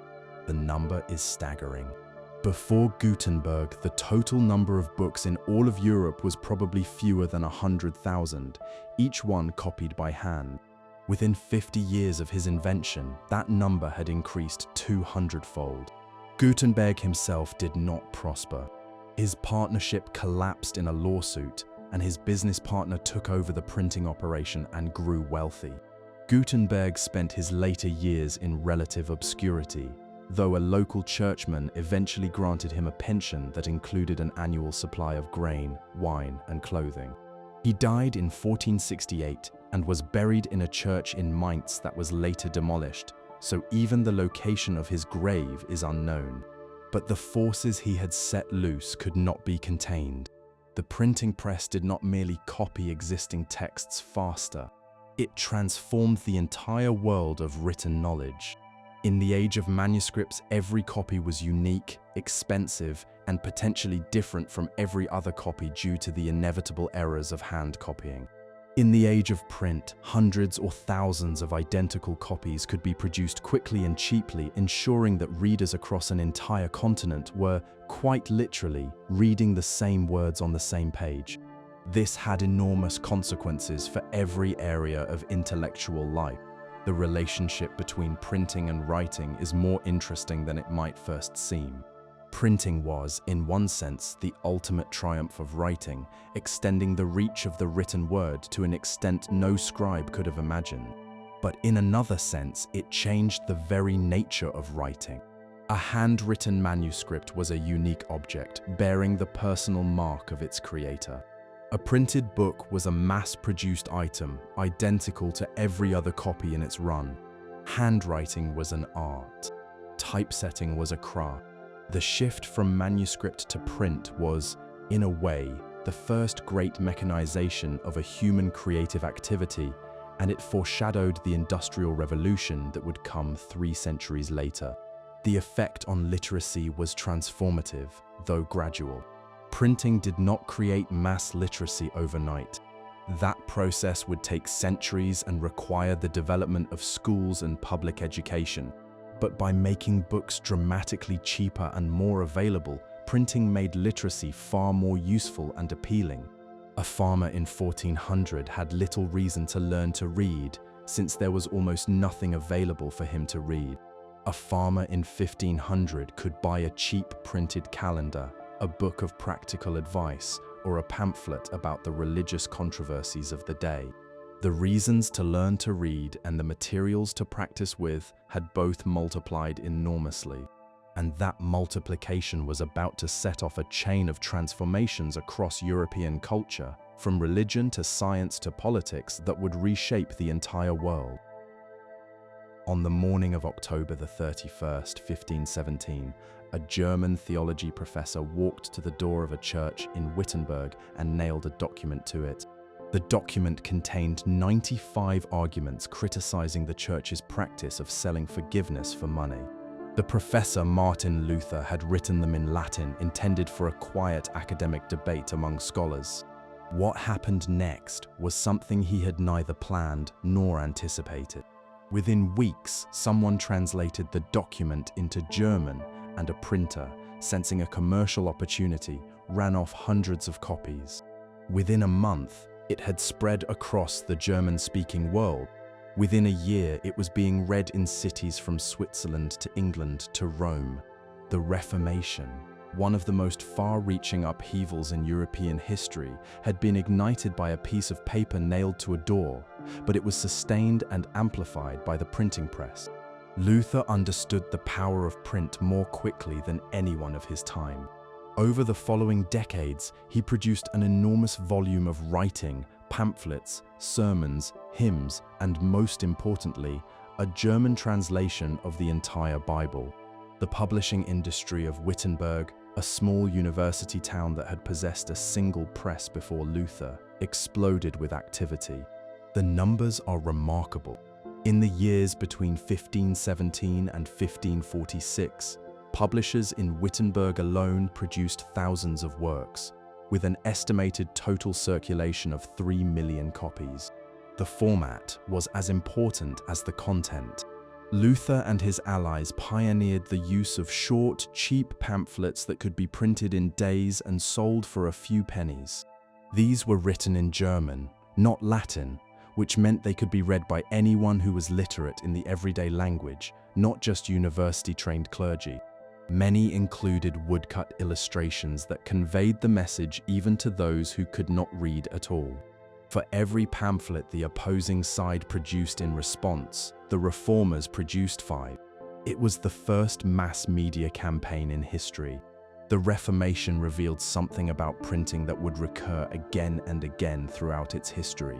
The technology was fundamentally difficult for authorities to control. The church tried censorship, publishing lists of forbidden books. Governments tried licensing, restricting who could operate a press. But printing was too cheap, too portable, and too profitable to be easily suppressed. Underground presses appeared wherever censorship was imposed. The information, once in print, could not be recalled. But the impact of printing went far beyond religious controversy. One of its most important effects, quieter but perhaps even more lasting, was the standardization of languages. Before printing, European languages existed in a dizzying variety of regional dialects. There was no single English or French or German, but rather overlapping fields of spoken forms, many of them unintelligible to one another. Printing changed this by creating standardized written forms that were distributed widely. Luther's Bible translation, because it was read across the entire German-speaking world, did more to create a unified German language than any other single work. In England, the printing of major literary works in the London dialect helped establish that dialect as the standard form of English. In Italy, the printing of the great Tuscan authors elevated their dialect to the status of a national literary language. One printer in particular embodied the creative possibilities of the new technology. Working in Venice around the turn of the 16th century, he introduced innovations that transformed the physical form of the book. He developed a graceful, slanted typeface that imitated the flow of handwriting and was compact enough to fit more text on each page, reducing the cost of production.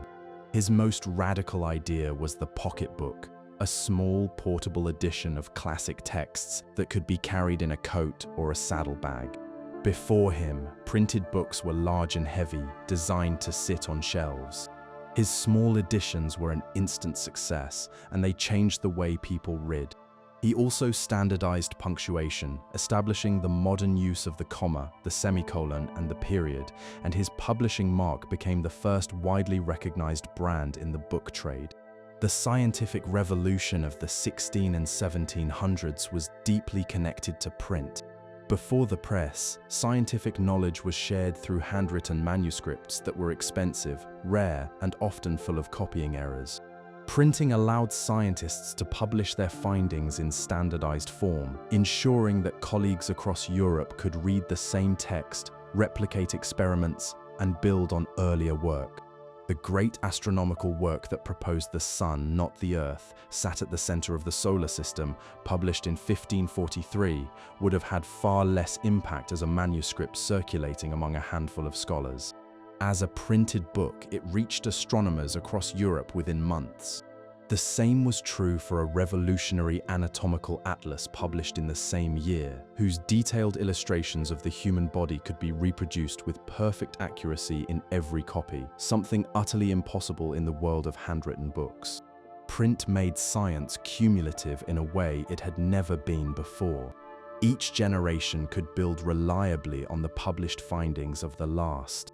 The newspaper, one of the most powerful products of print culture, emerged in the early 1600s. The first regularly published newspapers appeared in the German-speaking world around 1605. Within decades, newspapers were being published across Europe, creating a new kind of public conversation in which current events could be discussed by ordinary citizens. The newspaper would go on to become one of the most influential forces in modern politics, shaping public opinion and holding governments to account. By the end of the 18th century, the age of the Enlightenment, print had transformed European society in ways that would have been unimaginable to the monks who had copied manuscripts in their medieval writing rooms. Literacy rates had risen dramatically. National languages had been standardized. Science had been revolutionized. Religious authority had been challenged. Political thinking had been democratized. The great encyclopedia project of the 1750s and 1770s, a deliberate attempt to organize all human knowledge in a single printed work, was a monument to what print had made possible. And writing itself had been transformed from a rare and precious activity into an everyday necessity of modern life. But the question of who should be allowed to write and who should be allowed to read remained one of the most contested questions in the world, and that is where our story turns next. In the year 1830, in the city of Baltimore, a young enslaved boy found himself in a household where the woman of the house began to teach him his letters. She showed him the alphabet, helped him form simple words, and took visible pleasure in how quickly he learned. When her husband discovered what she was doing, he was furious. Teaching a slave to read, he said, would make that person forever unfit to be a slave. For the boy, who would later take the name Frederick Douglass, those angry words were not a discouragement, but a revelation. In that moment, he later wrote, he understood the pathway from slavery to freedom. The husband's fear was not irrational. Throughout human history, the ability to read and write has been one of the most powerful instruments of both control and resistance. Writing was invented, as we have seen, for the purposes of accounting and administration, tools of authority. The earliest scribes were agents of kings and temples, recording taxes, inventories, and royal commands. For thousands of years, literacy remained the property of a tiny elite, the scribal classes of Mesopotamia and Egypt, the priestly caste of India, the scholar officials of China, the clergy of medieval Europe. To control who could read and write was to control who could take part in the governance, the commerce, and the intellectual life of a society. The laws against teaching enslaved people to read in the American South represent one of the most deliberate uses of illiteracy as a weapon. Beginning in the 1700s, in the aftermath of uprisings, southern states made it illegal to teach enslaved people to read or write. The reasoning was straightforward. A person who could read might encounter abolitionist writings. A person who could write might forge freedom papers or organize resistance. By the 1830s, after a particularly alarming rebellion, anti-literacy laws had spread across the slave states. The penalties for teaching a slave to read ranged from heavy fines to imprisonment to physical punishment. But the enslaved did not accept this quietly. Despite the laws and the dangers, literacy persisted in the slave communities of the South. Some were taught by sympathetic individuals who chose to ignore the law. Others found ways to teach themselves. The young Frederick Douglass, after his lessons were cut short, devised a strategy of his own. He bartered bread with poor white children in the neighborhood, trading food for reading lessons. He deliberately mispronounced words so that other children would correct him, turning every encounter into an opportunity to learn. He practiced writing by copying the letters he saw painted on the sides of ships in the harbor. Some enslaved communities established secret schools, sometimes held in hidden locations, dugouts, or covered spaces where voices would not carry. The very existence of these schools, maintained at enormous personal risk, speaks to the value that people placed on literacy as a form of resistance. Writing in these circumstances was not a luxury or an abstraction. It was a matter of survival. The story of writing and power stretches far beyond the American South. In colonial settings around the world, the imposition of European writing systems served as both an instrument of control and, eventually, a tool of liberation. When European colonial powers established themselves in Africa, Asia, and the Americas, they typically imposed their own languages and scripts on the colonized peoples.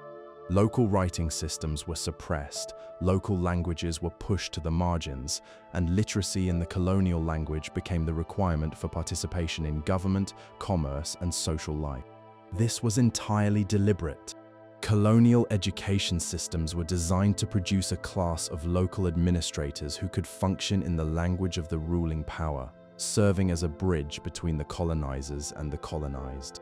The British system in India provides a vivid example.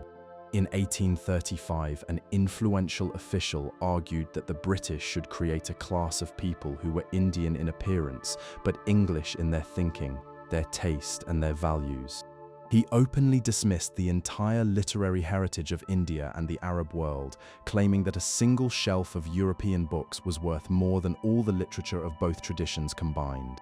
English language education was imposed, and skill in English became the key to employment and advancement. The rich literary traditions of India, written in some of the oldest and most sophisticated scripts on earth, were treated as second class. Yet the tools of colonial literacy were repeatedly turned against the colonizers.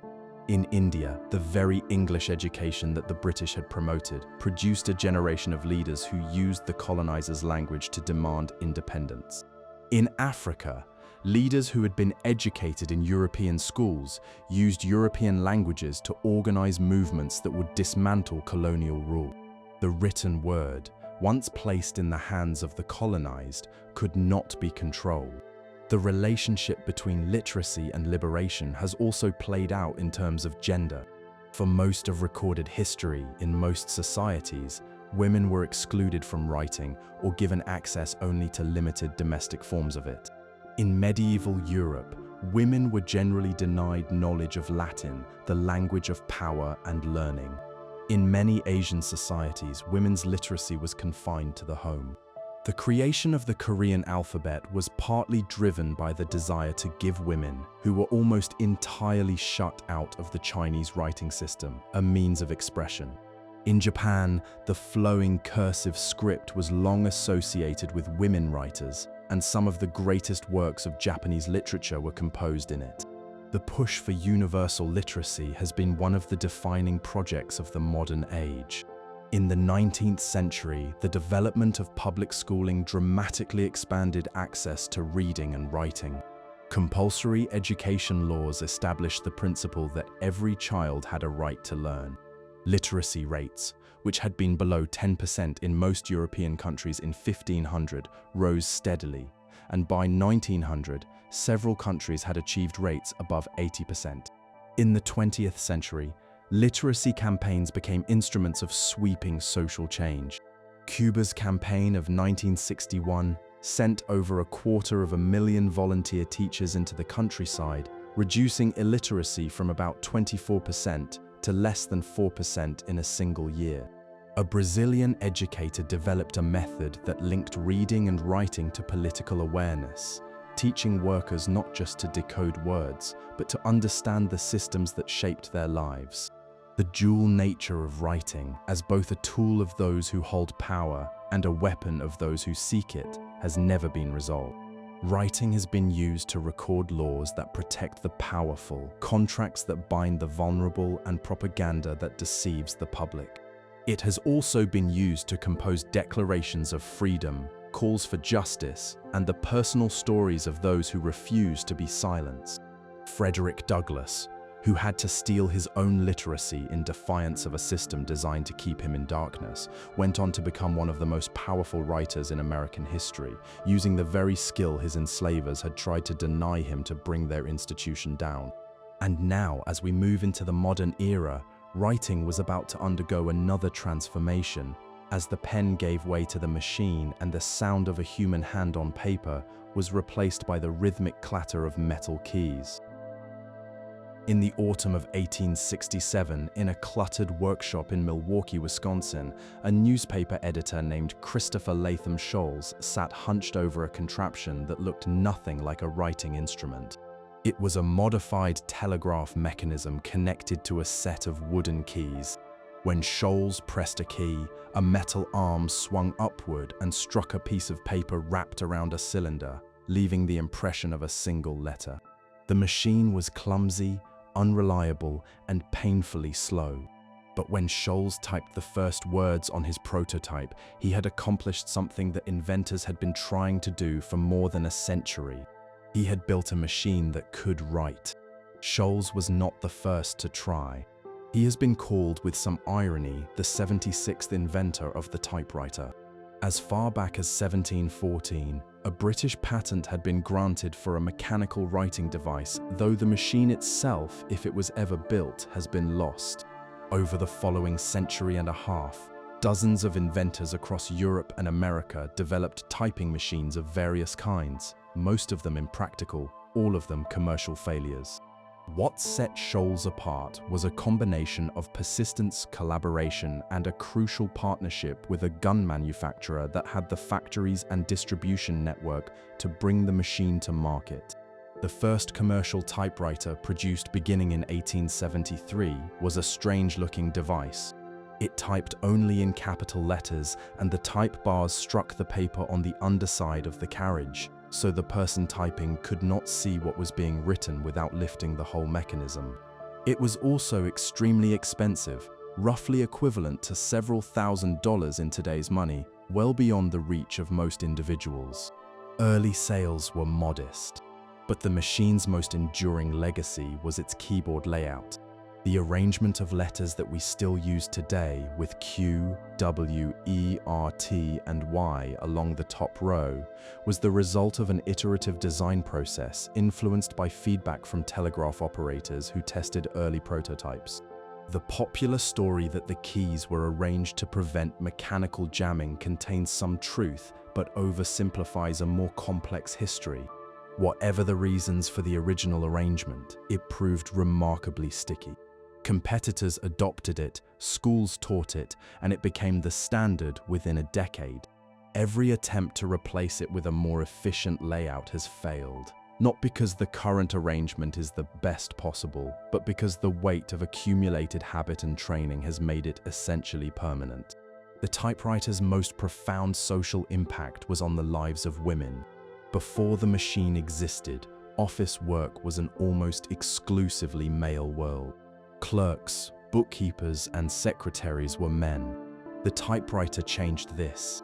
Employers discovered that women, many of whom had been trained at the piano, could learn to type quickly and were willing to work for lower wages. Training schools and business colleges began teaching typing to young women. By 1900, more than 3/4 of all typists in the United States were women. The typewriter had opened an entirely new category of employment, providing a pathway to economic independence at a time when very few other options existed. Scholes himself was reportedly proud of this, saying toward the end of his life that the typewriter's greatest accomplishment was what it had done for women. The typewriter also changed the physical and intellectual experience of writing itself. For thousands of years, writing had been a continuous flow of movement, a hand gliding across a surface, forming letters in a stream. The typewriter replaced that flow with a series of discrete mechanical actions, one key press for each letter, and the result appeared on the page in a uniform, impersonal typeface, identical whether the writer was a student or a master of prose. The personal quality of handwriting, the idea that character reveals itself through the shapes of letters, was replaced by mechanical efficiency and legibility. Some writers embraced the change enthusiastically. One famous American author is often cited as the first major writer to submit a typed manuscript to a publisher in the 1880s. A German philosopher whose eyesight was failing bought one of the early typing machines and noticed that it changed the way he composed his thoughts. "Our writing instruments contribute to our thoughts," he observed, a remark that anticipated an entire field of study about how the tools we use shape the ideas we produce. The typewriter's impact extended beyond individual writers. The uniform appearance of typed text helped standardize business communication, legal documents, and government paperwork. It made carbon copies possible, allowing multiple identical copies to be produced at once, which transformed record-keeping and bureaucracy. It shaped journalism, where the speed of the typewriter matched the demands of newspaper deadlines. The typewriter also posed interesting challenges for languages that did not use the Latin alphabet. Machines for Arabic, Hebrew, Chinese, Japanese, and many other scripts were developed, each requiring creative engineering solutions. Chinese typewriters were enormous devices with trays holding thousands of tiny type pieces, requiring operators with extraordinary memories. The difficulty of typing in Chinese and Japanese was one of the factors that later drove the enthusiastic adoption of computers and word processors in East Asia. By the middle of the 20th century, the typewriter was everywhere, in offices, newsrooms, government buildings, and the studies of writers across the world. The sound of typing, the rapid clicking of keys, and the bell at the end of each line became one of the characteristic sounds of modern civilization. The typewriter reigned as the dominant writing technology for roughly a century, from the 1880s to the 1980s, before it was gradually replaced by the personal computer. Yet its legacy endures in ways both visible and invisible. The keyboard layout on your computer or phone is the typewriter's direct descendant. The modern office, with its typing stations and filing systems, was shaped by the typewriter, and the fundamental idea that writing could be a mechanical activity, that the human hand could be replaced by a machine, was a transformation that would continue to echo through every technological change that followed. Meanwhile, in other parts of the world, a very different kind of innovation in writing was taking place, not in factories or workshops, but in the minds of individuals who set out to create entirely new writing systems for their own people. Around the year 1809, in a Cherokee town in what is now Alabama, a silversmith watched white soldiers reading letters from home. He could not read the letters himself, but he understood what the soldiers were doing. They were pulling spoken words out of marks on paper. The Cherokee called this talking leaves, and the silversmith, whose name was Sequoyah, became convinced that his people needed talking leaves of their own. He was not a scholar. He had no formal education. He could not read or write in any language. He was a craftsman who made silver ornaments, and he walked with a limp. But he understood, with extraordinary clarity, that writing was not magic. It was a technology, and it could be built. Sequoyah spent the next 12 years working on the problem. His early attempts tried to create a separate symbol for every word in the Cherokee language, an approach that quickly became unworkable as the number of symbols climbed into the thousands. After years of false starts, he had a crucial realization. Cherokee speech could be broken down into a limited set of syllables, roughly 85 of them, and each syllable could be represented by a single symbol. He began designing the characters, borrowing and reshaping forms from the Latin, Greek, and possibly other alphabets he had seen, even though he could not read the languages those alphabets represented. In his system, the shape of a familiar letter had no connection to its original sound. The shapes were borrowed, but the meanings were entirely new. When Sequoyah first presented his system to his community, he was met with skepticism and even accusations of dark magic. The breakthrough came when he demonstrated it by teaching it to his young daughter.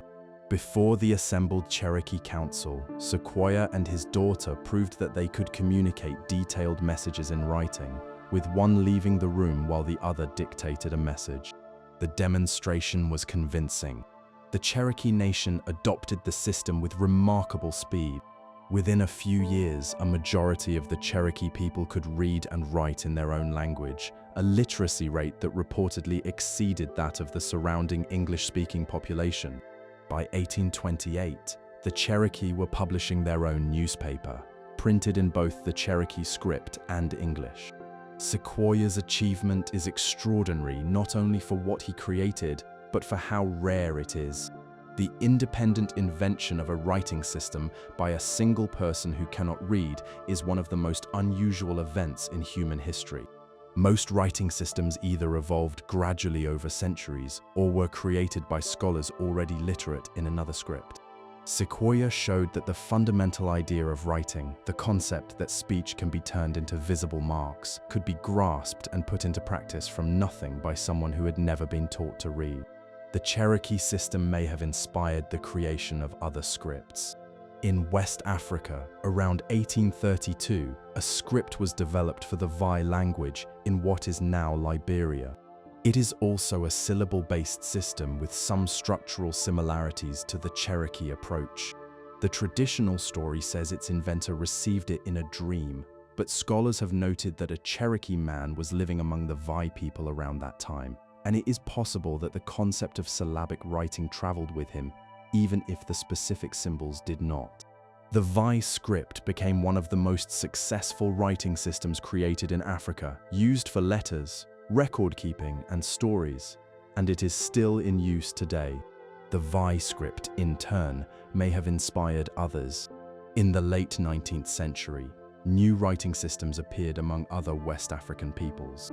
One of the most remarkable was created by a ruler in Cameroon around 1896, who not only invented a writing system but revised it repeatedly over 30 years, moving from a complex picture-based system to an increasingly simplified syllable script, recapitulating in a single lifetime a process that had taken other writing traditions centuries to complete. One of the most significant modern script creations came in 1949, when an intellectual from Guinea named Solomon Kante developed a new alphabet for the Manding languages of West Africa. His motivation was deeply personal. He had read an article claiming that African languages could not be written down, a statement he found both false and infuriating.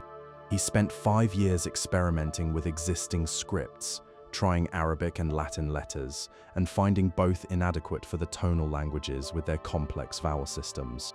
The result was a new script written from right to left, with connected letters and marks for indicating tone and vowel length. Kunte did not merely create a script. He launched a movement. He translated religious texts, scientific works, and philosophical writings into his new script, and he distributed them for free across the Manding-speaking regions of Guinea, Mali, and neighboring countries. The script became a symbol of cultural identity and resistance to the linguistic dominance of French and Arabic. It was eventually encoded in the International Digital Standard, ensuring its survival in the age of computers, and it continues to be taught and used today by millions of people. Other modern creations reflect different motivations. In the 1850s, a phonetically precise English alphabet was developed in the American West, intended to help immigrants learn English more easily. It was used in a few publications but never caught on. A similar project was undertaken a century later, funded by the will of a famous playwright who passionately believed English spelling was irrational. That alphabet, too, failed to gain widespread acceptance. The existing systems, whatever their flaws, had too much momentum to be displaced. More successful were the scripts created by Christian missionaries for languages that had never been written down. In the early 1900s, a missionary in southwestern China developed a script for the Miao people that is still in use today. Another missionary created a writing system for the Lisu language of China and Myanmar. These scripts, though born of colonial missionary work, were often embraced by the communities they served, becoming symbols of local identity rather than tools of foreign control. The creation of new writing systems in modern times tells us something important about the nature of writing itself. It is not a relic of the distant past, fixed and finished thousands of years ago. The impulse to make speech visible, to give a language its own written form, is alive and active, connecting a 19th century Cherokee silversmith to the scribes of ancient Sumer. And that impulse has not always been gentle or voluntary. As we shall see, the question of which script a nation uses has been one of the most fiercely contested political questions of the modern age. On the evening of November 1st, 1928, the founder and president of the Turkish Republic stood before a crowd in Istanbul and held up a blackboard. On it, he had written the Latin letters that would, starting the following January, replace the Arabic-based script that Turks had used for over 600 years. He was not asking for discussion. The law had already been passed. Starting the new year, all government documents, publications, and public signs would use the new alphabet, a set of 29 letters based on Latin with a few modifications for sounds unique to Turkish. Every citizen would be required to learn it. Schools would teach only the new letters. In a single act, the Turkish Republic had severed its written connection to 6 centuries of literary culture and to the broader Islamic world that shared the same script family. It was the most dramatic script change in modern history, but it was far from the only one. Across the 20th century, governments around the world used the choice of a writing system as an instrument of political transformation, cultural revolution, and the shaping of national identity. The choice of a writing system might seem like a simple technical question, but it proved to be one of the most deeply political decisions a nation could make. A script was never just a tool for recording language. It was a symbol of who a people believed themselves to be, where they came from, and where they wanted to go. To change a nation's script was to change its sense of itself. The Turkish reform was part of a broader campaign to transform an old empire into a modern, secular, Western-facing republic. The Arabic script, with its deep connections to Islam and the Ottoman past, was seen as an obstacle to modernization. The Latin script, associated with Europe, science, and progress, was its replacement. There were practical arguments too. The Arabic script does not normally show short vowels, which made it a poor match for Turkish, a language with a rich and important vowel system. The new Latin-based alphabet could represent Turkish sounds with much greater precision. The effects were immediate and profound. Overnight, the entire literate population of Turkey became unable to read the new script, and the entire historical archive of the Ottoman Empire became inaccessible to anyone who had not learned the old writing. Within a generation, most Turks could no longer read the inscription on their own grandfather's tombstone. Literacy statistics did improve dramatically in the years that followed, though this was due in part to the simultaneous expansion of public education. The Soviet Union carried out an even more sweeping experiment. In the 1920s, as the new Soviet government consolidated control over the enormous multilingual territories of the former Russian Empire, it launched a campaign to replace the Arabic, Mongolian, and other scripts used by dozens of minority languages with Latin-based alphabets. The policy was partly practical, aimed at promoting literacy, and partly political, aimed at cutting the cultural ties between Central Asian peoples and the Islamic world. By 1932, more than 60 of the Soviet Union's languages had been switched to Latin-based scripts. Then, abruptly, the policy reversed. In the mid-1930s, a new campaign began, replacing the recently adopted Latin scripts with versions of the Cyrillic alphabet, the script used for Russian. The motivation was transparent: to bind non-Russian peoples more tightly to Russia and the Russian language. For many Soviet languages, this meant 3 different scripts in just 20 years, from Arabic to Latin to Cyrillic. The disruption to literacy, education, and cultural continuity was enormous. And after the Soviet Union dissolved, several of the newly independent nations began switching again from Cyrillic back to Latin, declaring their distance from Russia, their kinship with the broader Turkic world, and their recognition that the Latin alphabet dominates global digital communication. China's approach to script reform was different but no less significant. When the communist government came to power in 1949, roughly 80% of the Chinese population could not read. Some leaders initially favored replacing Chinese characters entirely with a phonetic alphabet, arguing that the traditional writing system was an obstacle to mass education. But the cultural resistance was overwhelming. Chinese characters were not merely a writing system. They were the medium of thousands of years of literature, philosophy, and art. To abolish them would be to cut Chinese civilization off from its own past. The compromise was simplification.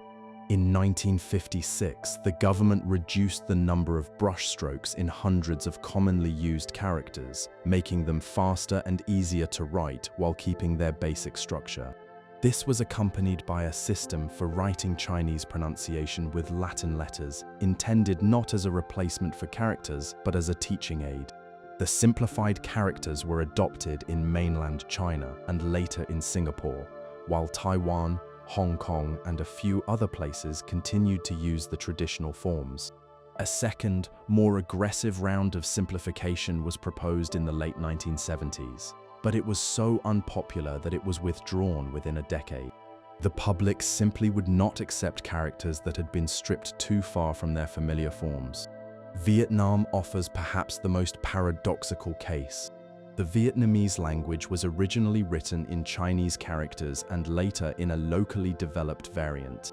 In the 17th century, European missionaries created a system for writing Vietnamese using Latin letters. The French colonial government later made this system mandatory, seeing it as a way to weaken Vietnamese cultural ties to China. But after independence, Vietnamese nationalists embraced the very same Latin-based script as a tool of liberation because it was so much easier to learn than Chinese characters and could be taught quickly in mass literacy campaigns. A script that had been imposed by colonial power was turned into an instrument of national self-determination. Vietnamese scholars sometimes describe this as the chain that became the key. The politics of script reform is never just about efficiency or legibility. Every change involves a choice about cultural identity, about which traditions to honor and which to leave behind, about which neighbors to draw closer to and which to hold at a distance. In each of these cases, the writing system was not merely a practical tool. It was a battlefield on which the deepest questions of who a people are and who they wish to become were fought. And now let us turn to a different dimension of writing entirely, The human impulse to write faster, to write in secret, and to make writing accessible to those who have been shut out of it, the worlds of shorthand, codes, and the extraordinary invention of writing for the blind. On the 5th day of December in the year 63 before the Common Era, the Roman Senate gathered for a debate that would decide the fate of 5 conspirators arrested for plotting to overthrow the Republic. The speeches delivered that day were considered so important that they needed to be captured word for word. Sitting in the gallery was a man named Tiro, a former slave who had served the great orator Cicero for decades. Tiro had developed a system of abbreviated marks, a set of symbols and shortened forms that allowed him to write down speech at the speed of a person talking. His system eventually grew to more than 5,000 symbols, and it remained in use for over 1,000 years. Tiro had not merely invented a faster way to write. He had created an entirely new relationship between the spoken word and the written one, based on speed rather than permanence, on capturing a voice in real time rather than composing thoughts at leisure. The desire to write faster than normal writing allows is almost as old as writing itself. In ancient Egypt, the everyday cursive script was itself a simplified, speed-optimized version of the hieroglyphs. The Greeks developed their own rapid writing systems, but Tiro's was the first well-documented shorthand, and its influence stretched across the Roman world and into the medieval period. Monks used versions of it for centuries, and one small symbol from his system survives in common use to this day, the mark that stands for the word "and," which is a distant descendant of his abbreviation for the Latin word meaning the same thing. The modern history of shorthand begins in England during the reign of Elizabeth I. The first English shorthand system was published in 1588, and its title is worth noting because it described the method as an art of short, swift, and secret writing. That word "secret" is telling.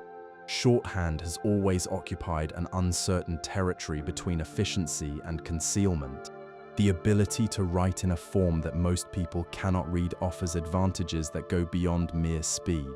The famous diary kept by a 17th century London official was written in shorthand, partly for speed and partly, one suspects, for privacy about the many indiscretions it recorded. The 19th century produced the 2 shorthand systems that would dominate the English-speaking world.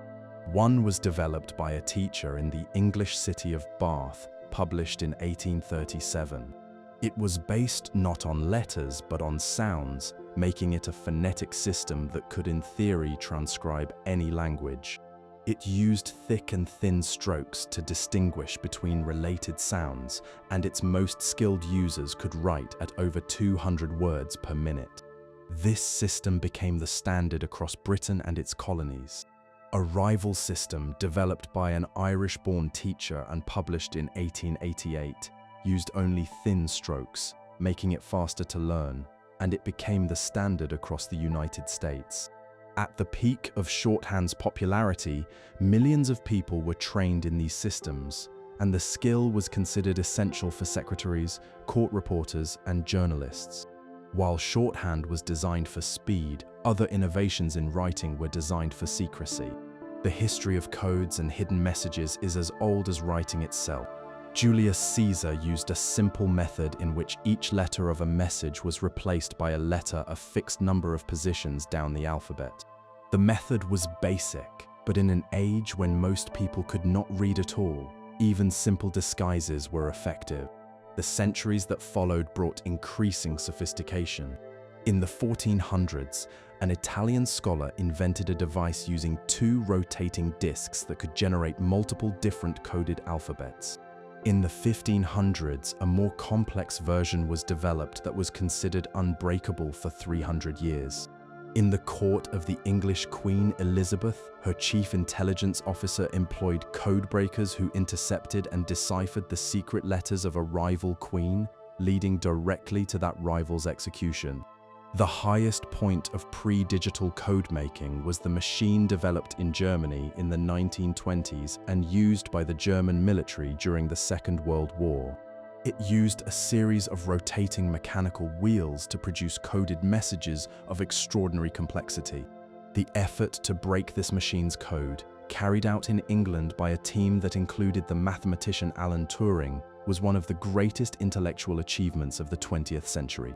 The work is estimated to have shortened the war by 2 years and saved millions of lives, and it laid the foundations of modern computer science. A very different kind of specialized writing emerged in the early 1800s, designed not for speed or secrecy, but for people who could not see. In 1824, a 15-year-old French boy who had been blind since a childhood accident presented a new writing system to his classmates at a school for blind youth in Paris.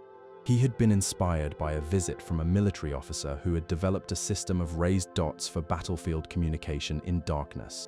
The military system was too complex for practical use, but the boy recognized its potential.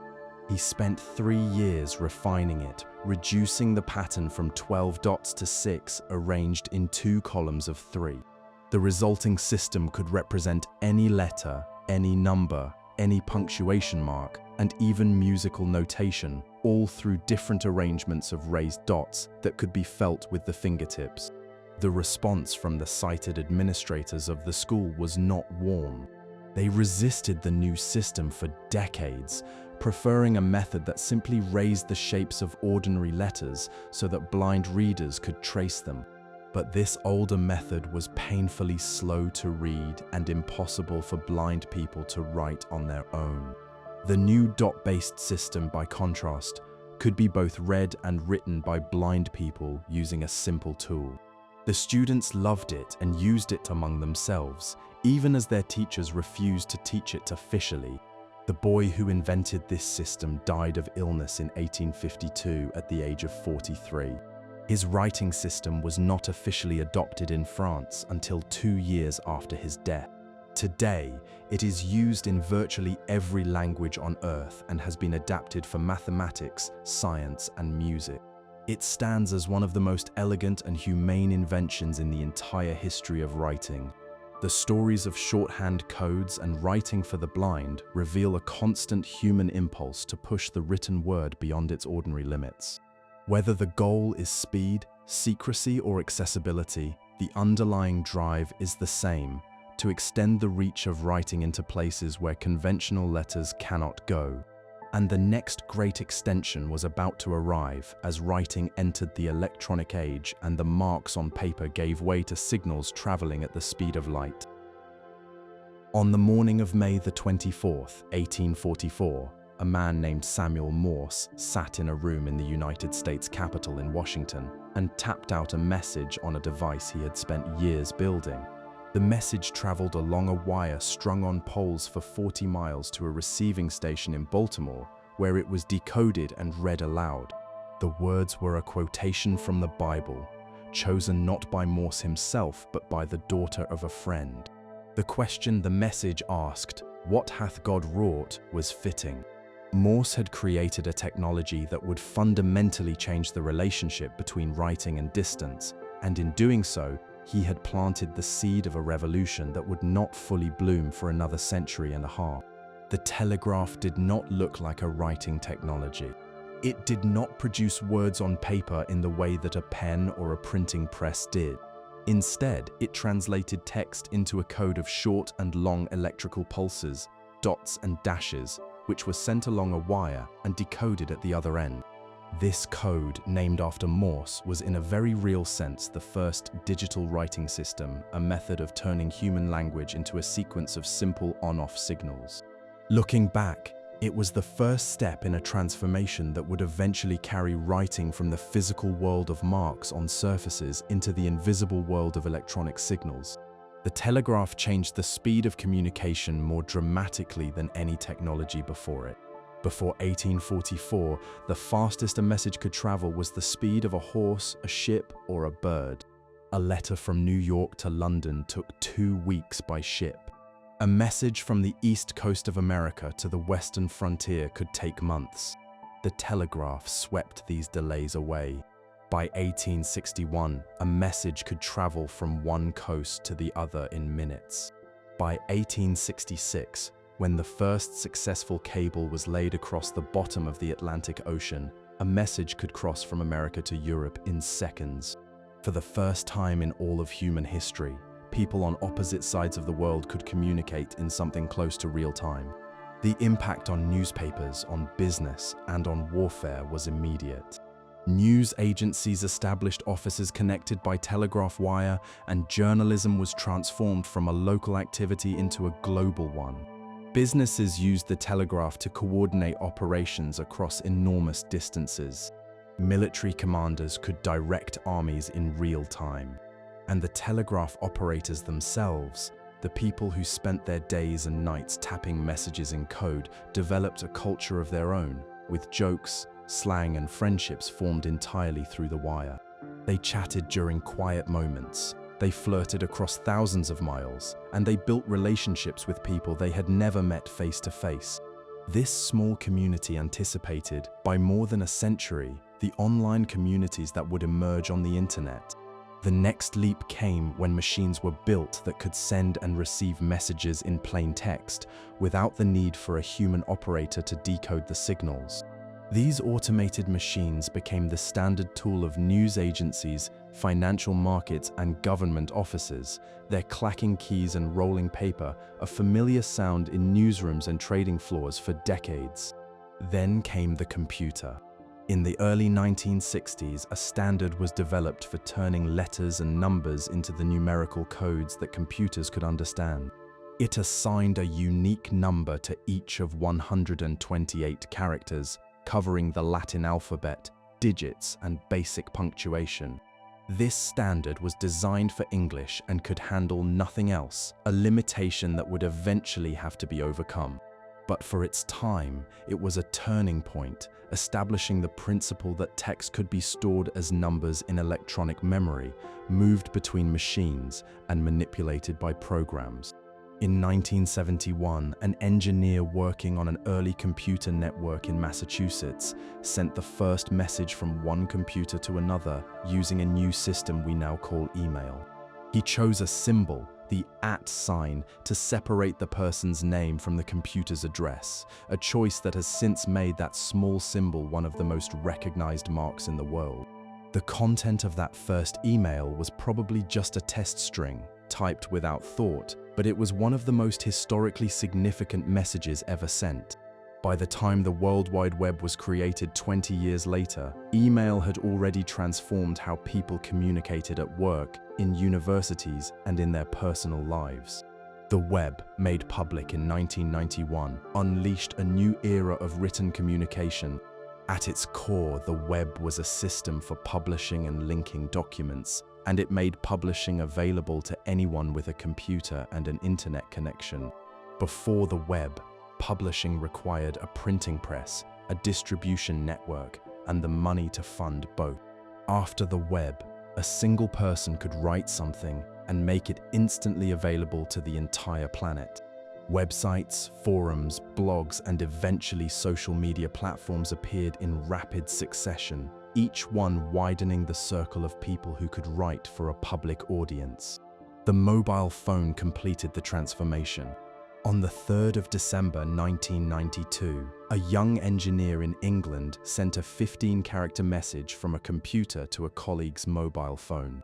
The message said, "Merry Christmas." It was the first text message ever sent.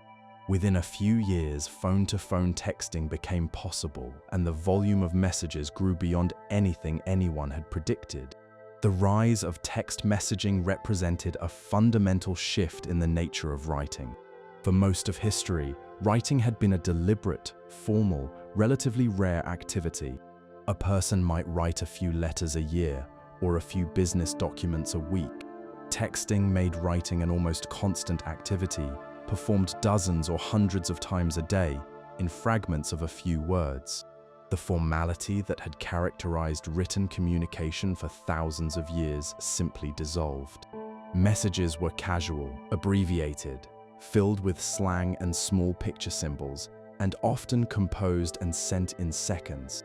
Whether this represented a degradation of writing or an evolution of it was hotly debated. What was beyond dispute was that more human beings were writing more words more frequently than at any previous point in the entire 5,000-year history of the written word. In a single day in the 21st century, humanity produces more text than was produced in the entire first 1,000 years of writing's existence. The digital revolution did not replace writing. It transformed it utterly. The fundamental act, turning human language into visible symbols, remained the same. But the medium changed from clay to electrons, the speed changed from days to milliseconds, the audience changed from one person to the entire world, and the sheer volume of words produced by humanity expanded beyond anything the inventors of cuneiform could have dreamed.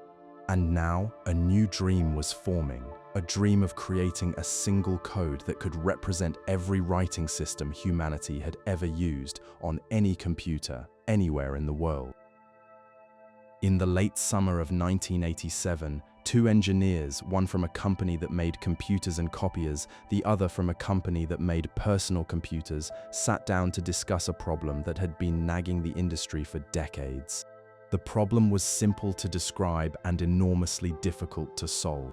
How do you represent all the world's writing systems in a single digital code?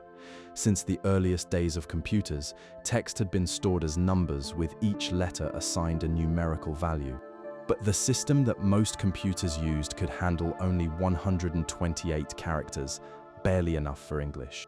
Every other language on Earth, from Chinese to Arabic to Tamil to Cherokee, required its own separate system, and these systems were incompatible with one another.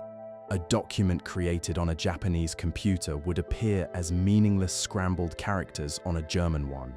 A website in Hebrew would display as nonsense on a machine set up for Russian. The digital world, for all its promise of connecting people everywhere, was a tower of confusion. The two engineers drafted a proposal for what they called Unicode, a single universal standard that would assign a unique number to every character in every writing system on Earth. The organization they helped create was formally established in 1991, and the first version of the standard, published that same year, contained just over 7,000 characters covering 24 scripts. As of the most recent version, the standard has grown to include more than 150,000 characters across 172 scripts, from the most widely used writing systems on the planet to ancient scripts that have not been in active use for thousands of years. The ambition of this project is worth pausing on. It is an attempt to create a single digital catalogue of every way that human beings have ever written, a complete inventory of the marks our species has used to make language visible. That inventory includes the cuneiform of ancient Sumer, the hieroglyphs of Egypt, the oracle bone characters of Shang Dynasty China, the runes of the Norse, and the emoji that people send to each other on their phones. The process of adding a script to this standard is far more complex than simply assigning numbers to shapes. Each script must be carefully studied, its characters identified, classified, and described according to their properties and behaviors. There are subtle but important distinctions between a character as an abstract idea and the many visual forms that character can take in different fonts and contexts. Some scripts, like Arabic, change the shape of their letters depending on where in a word they appear, beginning, middle, end, or standing alone. All those shapes are represented by a single code entry, with the computer's display system responsible for choosing the right form. Getting these details right requires deep expertise in the script and years of careful work. The politics of this project have been as complex as its technology. The question of which scripts to include and in what order has reflected the power dynamics of the wider world. The earliest versions gave priority to the scripts used by the world's major economic powers: Latin, Chinese, Japanese, Korean, Arabic, and Cyrillic. Scripts used by smaller or more marginalized communities had to wait, sometimes for decades. A university initiative was established specifically to address this imbalance, working with speakers and scholars of underrepresented scripts to prepare the detailed proposals needed for inclusion. The process is painstaking. A single script can take years to add, requiring exhaustive research into its history, structure, and current use. One of the most unexpected chapters in this story involves the small picture symbols that have become a part of everyday digital communication.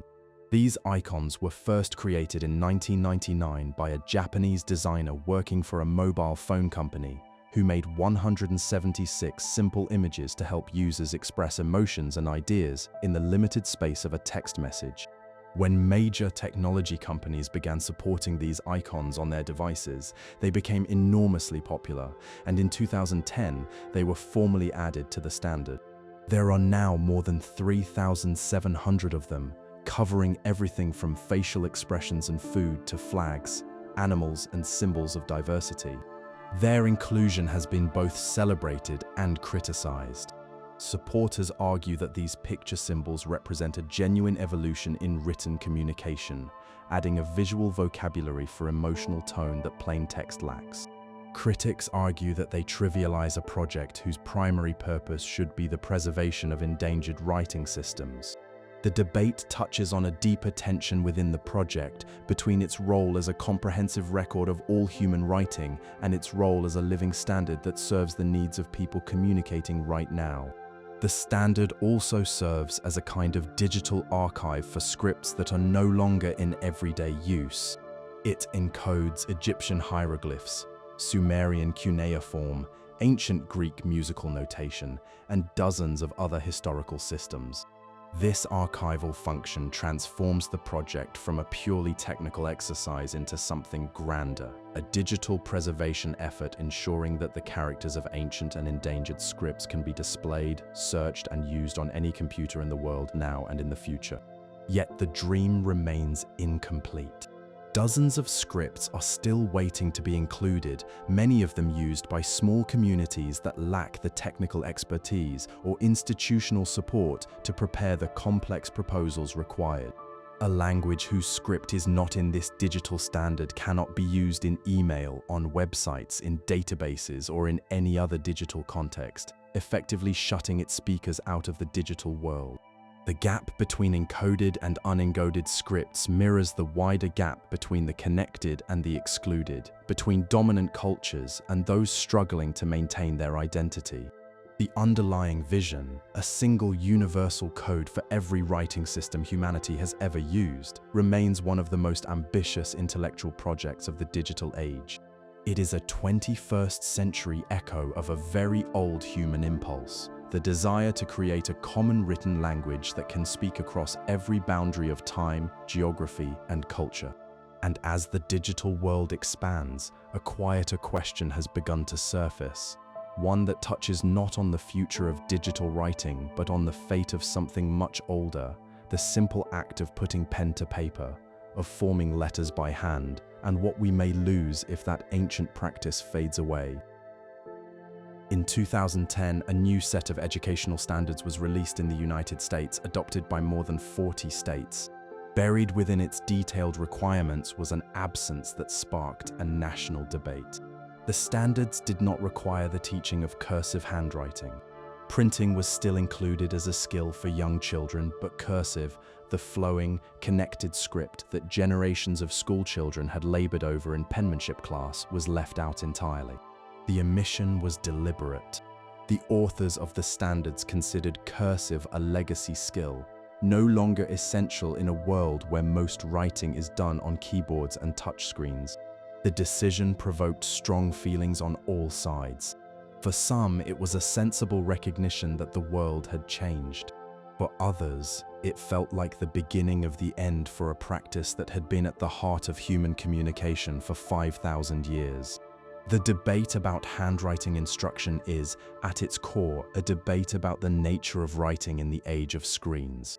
For virtually all of human history, writing was a physical act, a hand holding a tool and making marks on a surface. Whether the tool was a reed stylus pressing into wet clay, a brush sweeping across rice paper, or a fountain pen scratching across stationery, the fundamental relationship between the human body and the written word remained the same. The writer's hand moved in patterns that were both practical and personal, mechanical and expressive. Handwriting was never merely a way to record information. It was an art form, a marker of identity, and as many cultures believed, a window into the character of the writer. The typewriter began to weaken this connection in the late 1800s, but handwriting held its central place in personal letters, education, and daily life well into the late 20th century. It was the personal computer, the mobile phone, and the tablet that completed the ship. Today, the average person in a wealthy country types far more words each day than they write by hand. Business is done by email. Personal messages travel by text. Notes are taken on laptops. Forms are filled in digitally. Signatures are increasingly electronic. The physical act of writing by hand, which was once as ordinary as breathing, has become for many people an occasional activity, something done when jotting a grocery list or signing a receipt. But the science of handwriting tells a story that complicates this trend. Research over the past 2 decades has consistently shown that writing by hand engages the brain in ways that typing does not. Studies using brain imaging have found that children who practice forming letters by hand develop stronger reading skills than children who practice by typing. The physical act of shaping a letter, with its demand for careful motor planning and visual attention, appears to strengthen the very brain circuits involved in recognizing and understanding written language. Later research confirmed these findings and deepened them. A study conducted in Norway used detailed brain monitoring to compare what happens when people write by hand versus when they type. The results were striking. Handwriting produced far more elaborate patterns of brain activity, particularly in the areas associated with memory and deep processing. Typing, by contrast, produced relatively limited activity, mainly in the brain regions responsible for repetitive finger movements. The researchers concluded that handwriting creates a richer, more connected experience of the material being written, enhancing both learning and memory. These findings have practical consequences. Students who take notes by hand, rather than on a laptop, consistently show better understanding of what they have learned, even though they write down fewer words. The slower pace of handwriting seems to force the writer to process and summarize the material rather than copying it mindlessly. The laptop note-taker captures more but understands less. The handwriter captures less but understands more. The decline of handwriting has not happened everywhere at the same pace. In Japan, where calligraphy has been a revered art for more than 1,000 years, handwriting instruction remains a core part of schooling. Children spend considerable time learning the precise stroke order of characters and the flowing forms of the Japanese scripts. In the Islamic world, Arabic calligraphy retains its supreme status as an art form, and the handwritten sacred text is still considered the highest expression of devotion. In China, despite the pervasiveness of digital communication, handwriting retains deep cultural value, and the National University entrance exam is still completed by hand. In much of the Western world, however, the decline has been steep. Surveys have found that many adults go weeks without writing anything by hand. Teachers report that students increasingly struggle with the physical act of writing, complaining of tired hands and producing text that is slow and difficult to read. Some educators have argued that the time spent teaching handwriting would be better spent on keyboard skills, but the argument for handwriting has been gaining ground. In the years since the initial decision to drop cursive from the national standards, more than 24 states have passed laws requiring that cursive be taught again in public schools. The movement reflects a growing awareness that handwriting is not just an outdated skill, but a cognitive tool, a practice that shapes the brain in ways that typing simply does not. There is also a growing appreciation for handwriting as a form of human connection.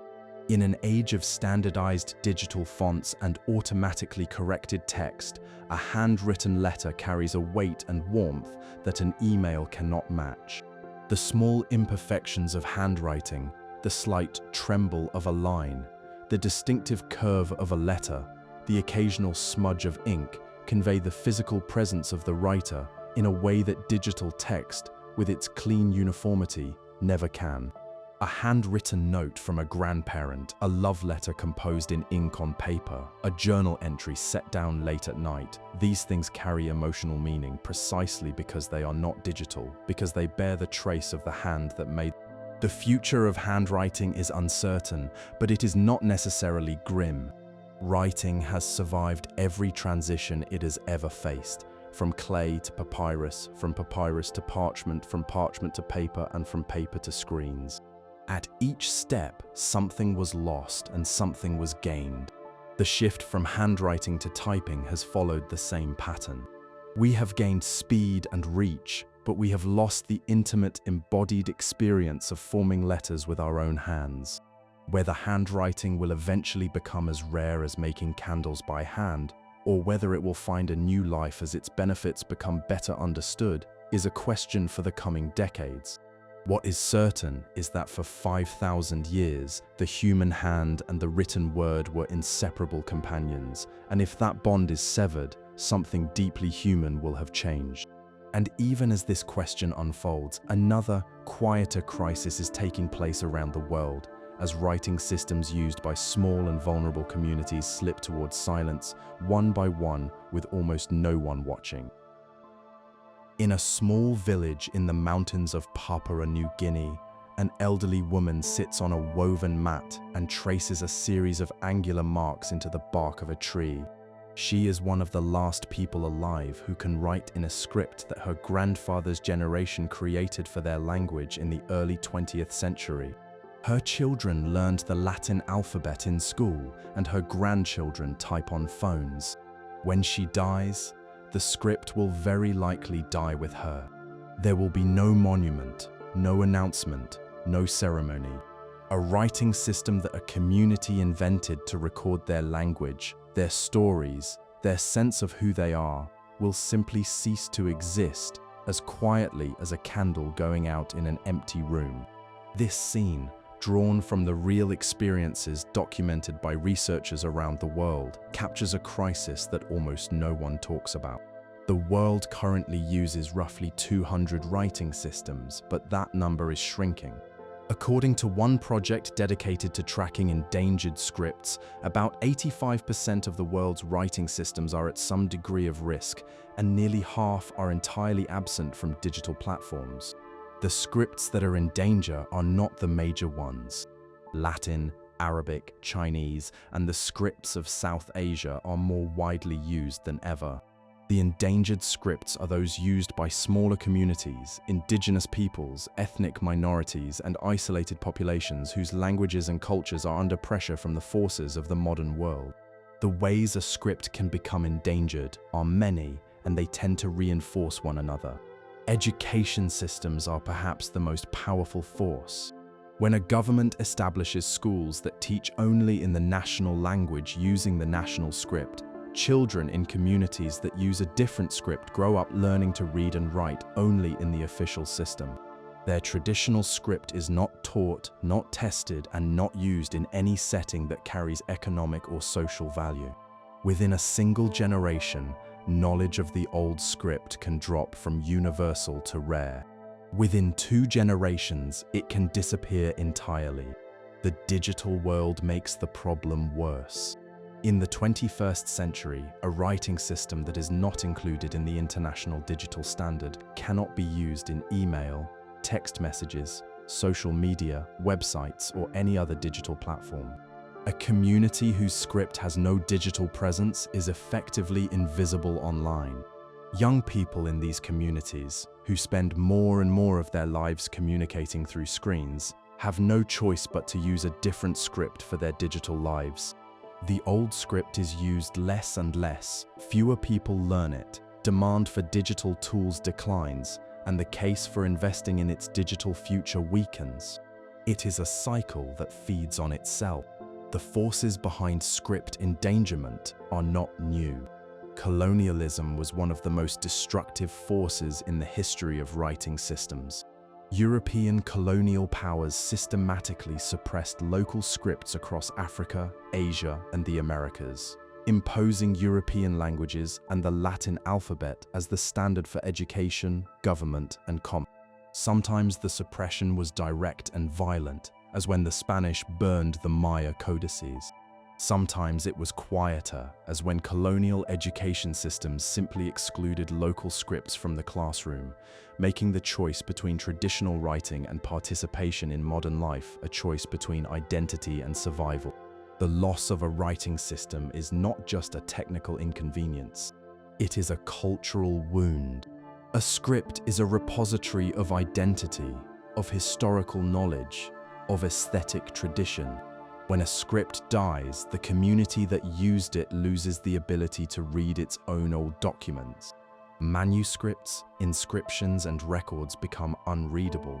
The visual identity of the culture, the distinctive shapes and patterns of its writing, disappears. And with it goes a unique way of seeing the world, because every script reflects choices about which sounds to record, how to arrange marks on a surface, and how to balance clarity with beauty, choices that grow out of the deepest values of the culture that made them. Efforts to save endangered scripts are growing, though they face enormous challenges. A university-based project works with communities and scholars to prepare the technical proposals needed to include scripts in the international digital standard, providing expertise that small communities often lack. This initiative has helped bring dozens of scripts into the digital world that might otherwise have been left behind. Another project, based in the American state of Vermont, takes a different approach, focusing on public awareness and cultural celebration. It creates educational materials, games, and exhibitions that introduce endangered scripts to wider audiences, and it works directly with communities to develop tools for teaching and preserving their writing traditions. Some communities have taken the matter into their own hands with inspiring results. In the Philippines, a pre-colonial script that was widely used before the Spanish imposed the Latin alphabet has experienced a remarkable revival in recent decades. A grassroots movement, driven by cultural pride and amplified by social media, has brought the script back into public life.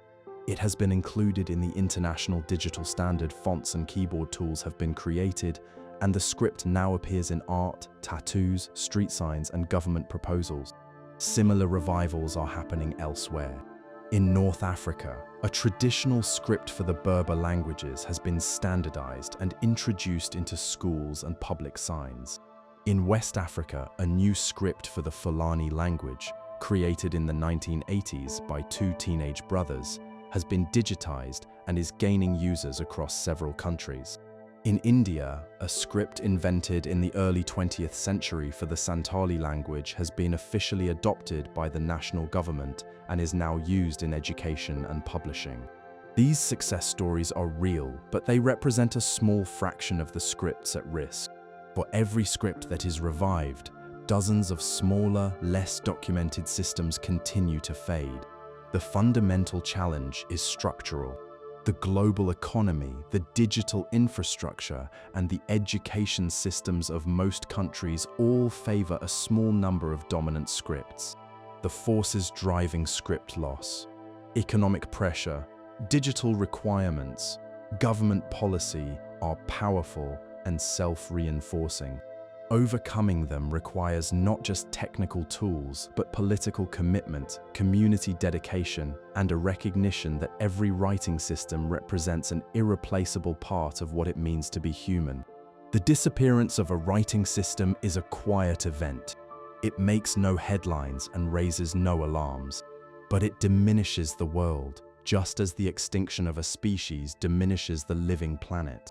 Every script that vanishes takes with it a unique way of making the human voice visible, a unique tradition of beauty, a unique window into how one group of people understood the world and their place in it. The fight to save endangered scripts is, in the end, a fight to preserve the full richness and variety of human expression, and its outcome will determine whether the future of writing is one of diversity or of sameness. And now, as we near the end of our long journey through the history of writing, let us look forward to the technologies that may shape writing's next chapter, and to the ancient human impulse that has carried this story for 5,000 years and shows no sign of fading. In January of 2024, a young man lay in a medical facility in Texas with a small device implanted in his brain. He had been paralyzed from the shoulders down since a diving accident 8 years earlier. The device was a chip smaller than a coin, threaded with over 1,000 tiny wires that reached into the part of his brain responsible for movement. Using nothing but his thoughts, he moved a pointer on a computer screen and typed a message. He played a game of chess. He browsed the internet. He wrote words without moving a single muscle, without touching a keyboard, without speaking a syllable.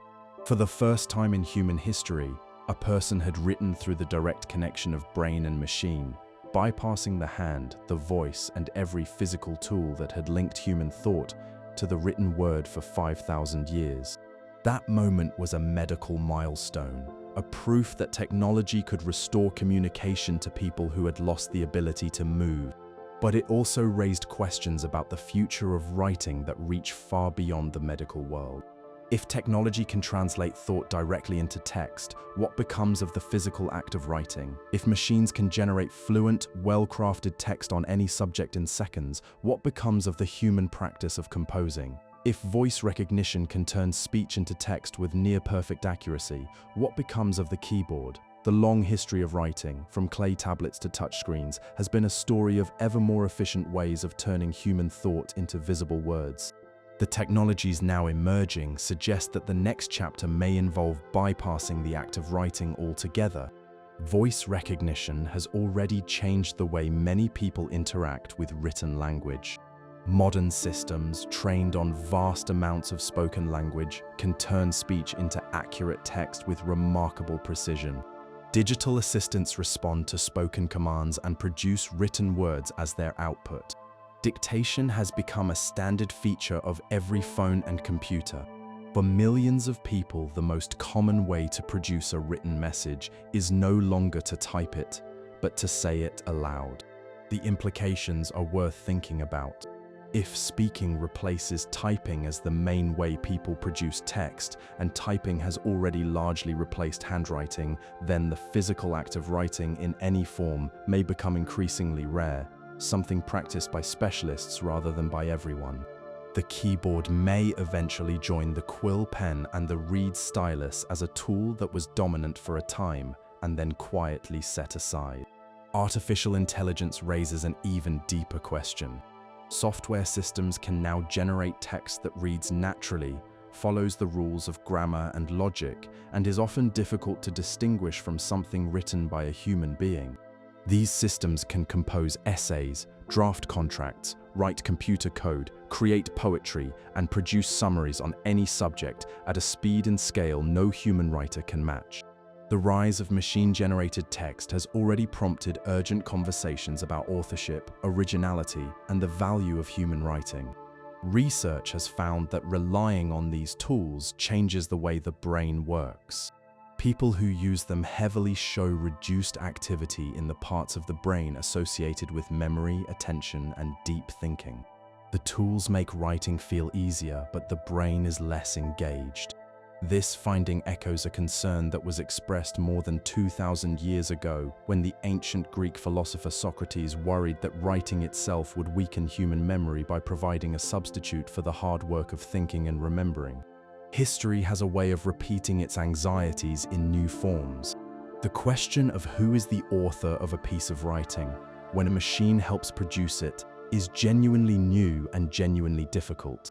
Is the author the person who gave the instruction, the machine that generated the words, the engineers who built the machine, the millions of human writers whose texts were used to train it? There is no clear answer, and the absence of an answer is itself significant. For 5,000 years, writing has been understood as a fundamentally human act, an expression of thought, creativity, and personal identity. If writing becomes a collaboration between people and machines, or if machines can write as well as people, the concept of authorship and of human expression through writing may need to be rethought from the ground up. The future of writing is not only about technology, it is also about language itself. The world's linguistic diversity is declining. Of the roughly 7,000 languages currently spoken, about half may fall silent by the end of this century. Each language that disappears may take a writing system with it, or may never have had the chance to develop one. The tension between global communication, which favors a handful of dominant languages, and cultural diversity, which depends on the survival of hundreds of smaller ones, will shape the landscape of writing for decades to come. Yet there are reasons for quiet hope. The same technologies that threaten minority scripts also provide new tools for saving them. Digital standards make it possible to display any writing system on any device.